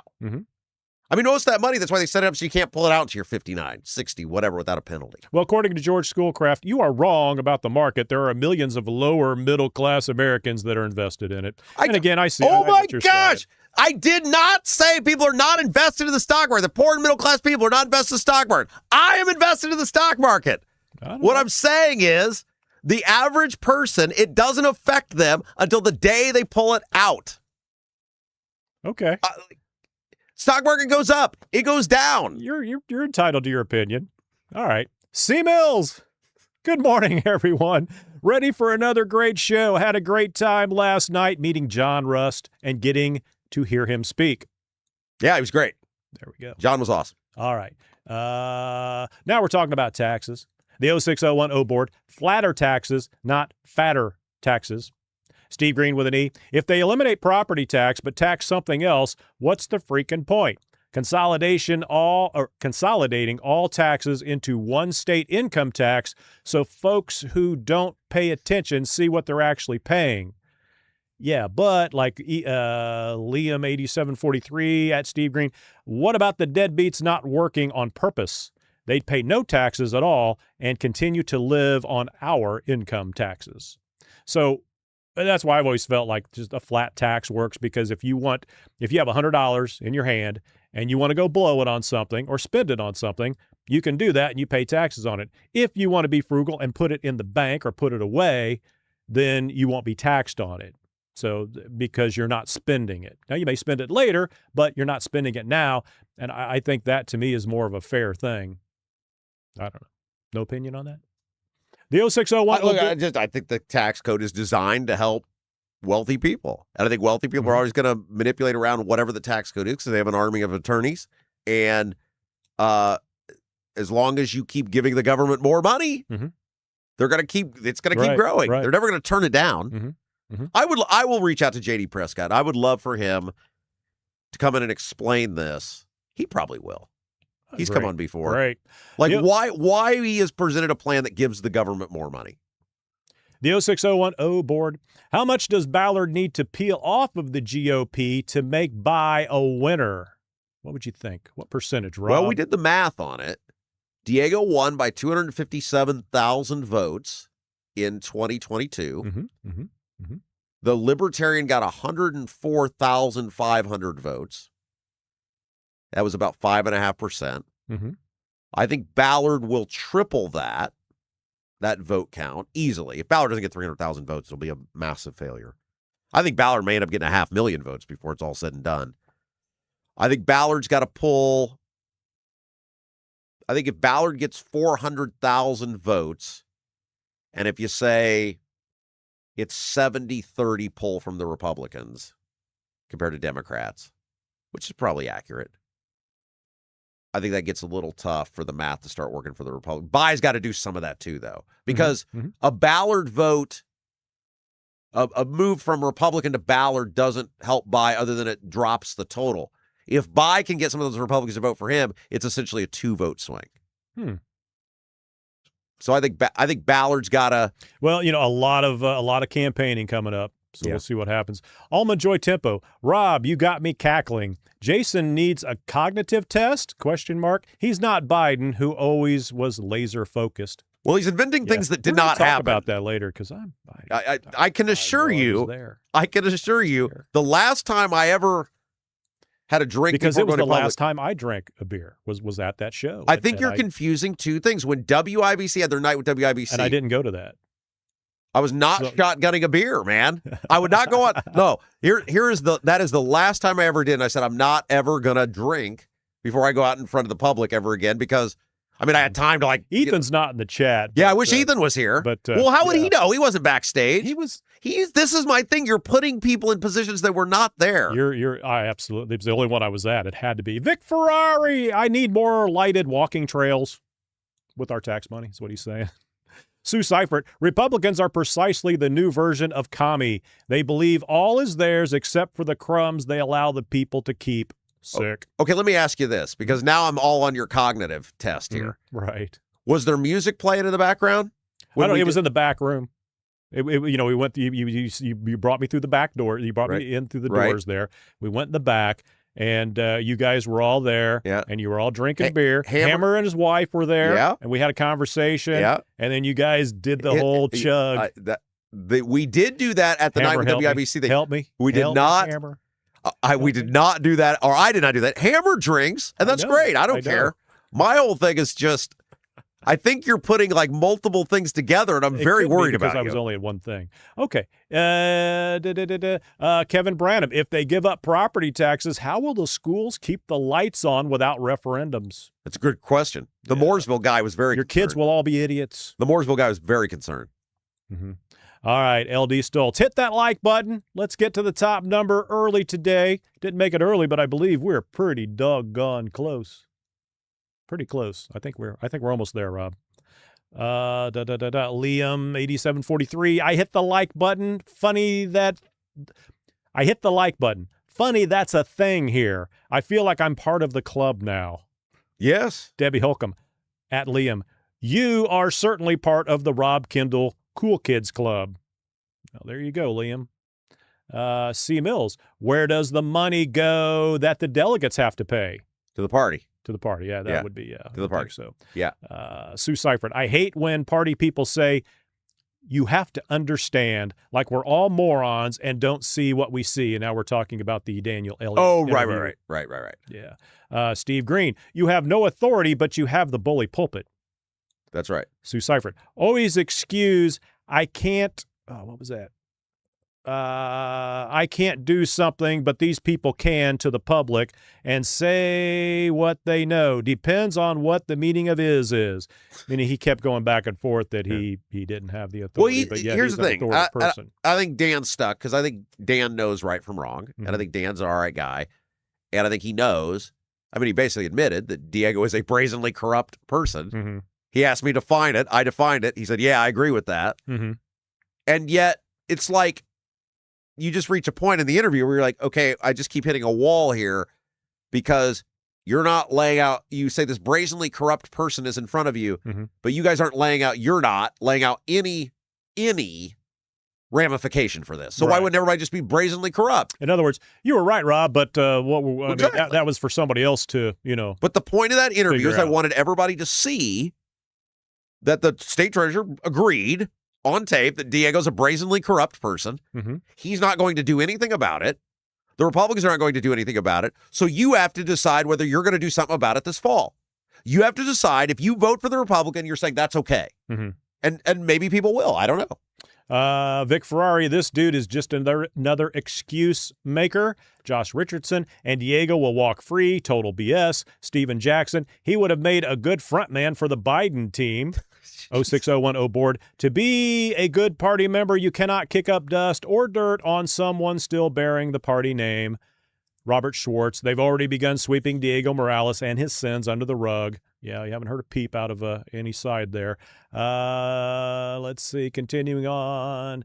Okay, we won't read that one. Jake, 101 ways to avoid answering questions. Debbie Holcomb, to be fair, Rikita is using his office for personal benefit. He won't go after Diego because Diego will turn the spotlight back on him.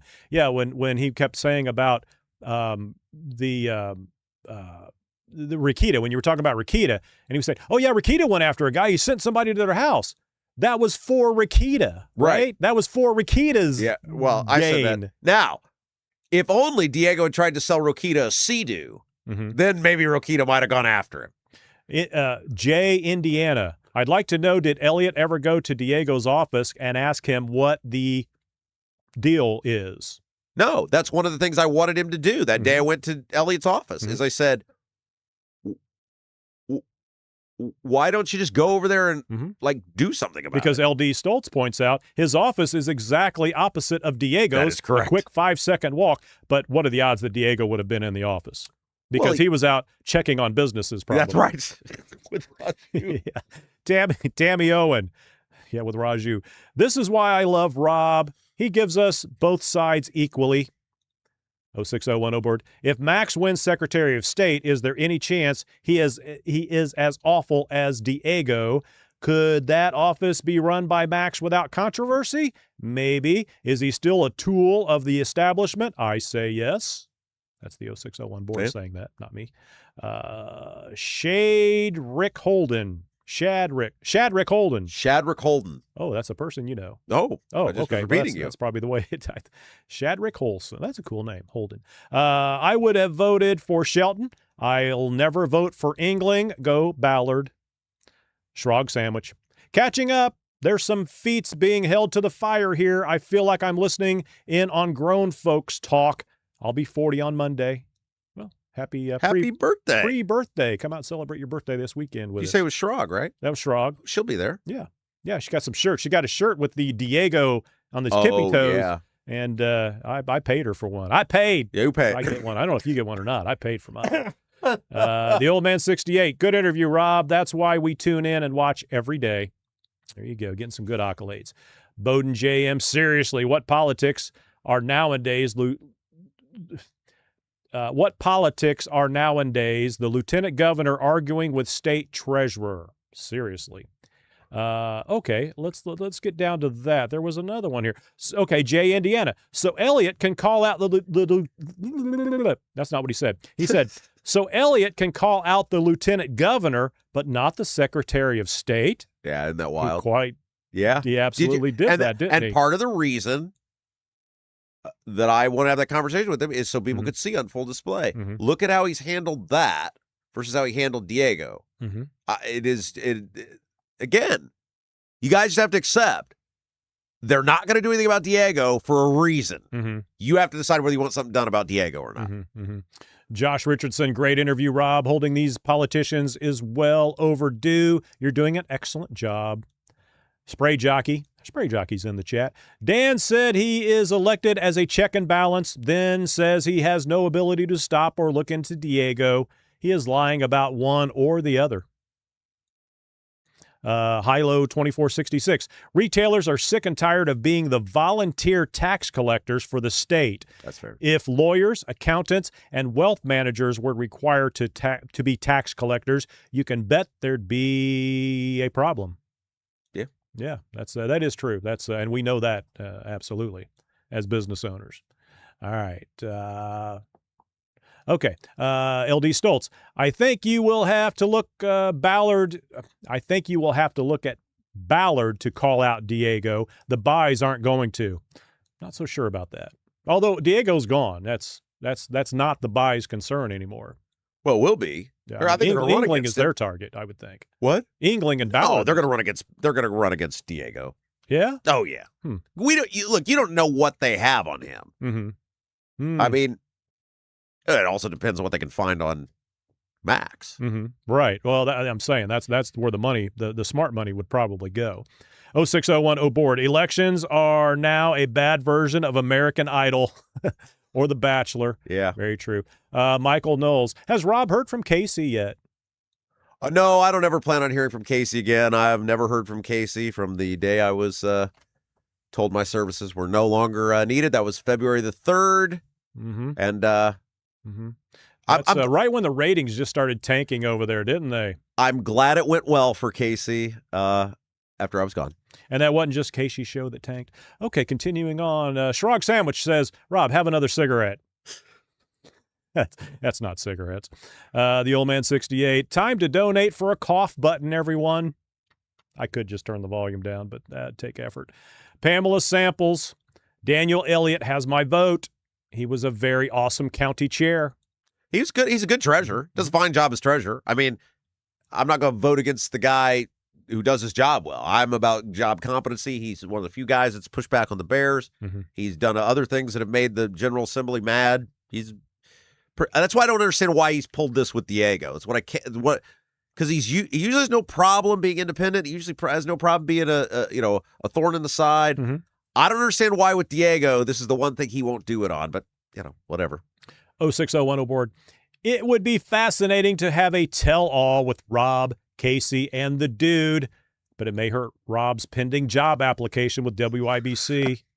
I think that job application is in file what do they call that? File 13. Well, it's in a recycle bin somewhere. Yes, would be my guess. Yeah. Although I do know, I was told. And I'm sure that recycle bin has been cleared. I was told it made it to my boss's. Yeah, they saw it. Well, it's all right. I mean, they seem to be doing very well without me, so it's fine. There we go. LD Stoltz, hit the like button. We're getting closer. Closer. Okay, the Buckies. Okay, it's not on exit 95. Sorry. Yesterday, somebody was freaking out in the chat there. Not 95, it's exit 97. Oh. Exit 95 is Whiteland. I knew that. I just got a little mixed up there. Exit 97 is the Wurtsville Road exit. Exit 99 is the Greenwood exit. They're putting the Buckies on and I think I got my east and west mixed up. I'm not sure, but somebody said that. I'm not sure if I did that or not, but it'll be on the east side of 65 and north of Wurtsville Road. So it will be between exit 97 and exit 99. But at exit 99, as you go south, Graham Road, you got a bunch of warehouses and things. So it'll be closer to exit 97 on the east side of 65, for those of you that pointed out my error yesterday, apparently. All right. A few more. Rachel Gutwind, the delegates were told who to vote for. I was there. I was told who to vote for, even though I did not vote for him in the first round, but I was told to. So, yeah, that's the way they do it. Steve Green with an E. I stopped there once. Bucky's. Highly overrated, but some folks love the joint. Okay, couple more here to end the show. Let's see. There's one. Let's see what the other one. I had another one here. Oop, here we go.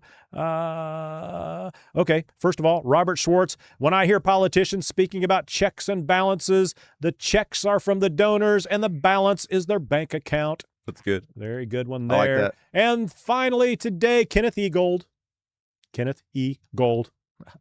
I'm a regular at Honeysuckle Hill Bistro now. Already have reservations for Sunday. Awesome. What a fabulous weekend that could be. You come see the Rob Kendall Show live at Mad Hatter in Greenwood on Saturday evening, 7 o'clock, and then go to Honeysuckle Hill Bistro for brunch on Sunday, or maybe Double D's, your choice. Well, they're not open this weekend. They're not open this weekend? Rib Fest. Okay, you could head out to Rib Fest, but don't do it on Saturday unless that's the only it's day there is early Rib afternoon. Fest. Early afternoon, so you can get to Greenwood. All right, that's going to do it for me. This chat brought to you by Black Sheep Plumbing. All right, hey, don't forget, we have a fabulous sponsor, Seal Now.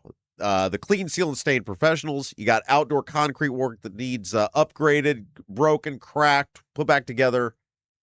They're your guys. Sidewalks, patios, you name it. all points in between. Any outdoor concrete you guys have, Seal Now, put it back together. They also do wood, decks, fences, pergolas, you name it. Give them a call today, 317-548-2002. Any outdoor wood or concrete surface, Seal Now, the clean, seal, and stain professionals. 317-548-2002. Or you can visit sealnow.com, SEALNOW.com. See some of their work they've done on other people's projects, what yours might look like. They'll also give you a free estimate. And if you mentioned, heard about them on the Rob Kendall Show, and right now is a great time to get those outdoor summer projects done. Tell them you heard about them on the Rob Kendall Show. 20% off any long-term ceiling project.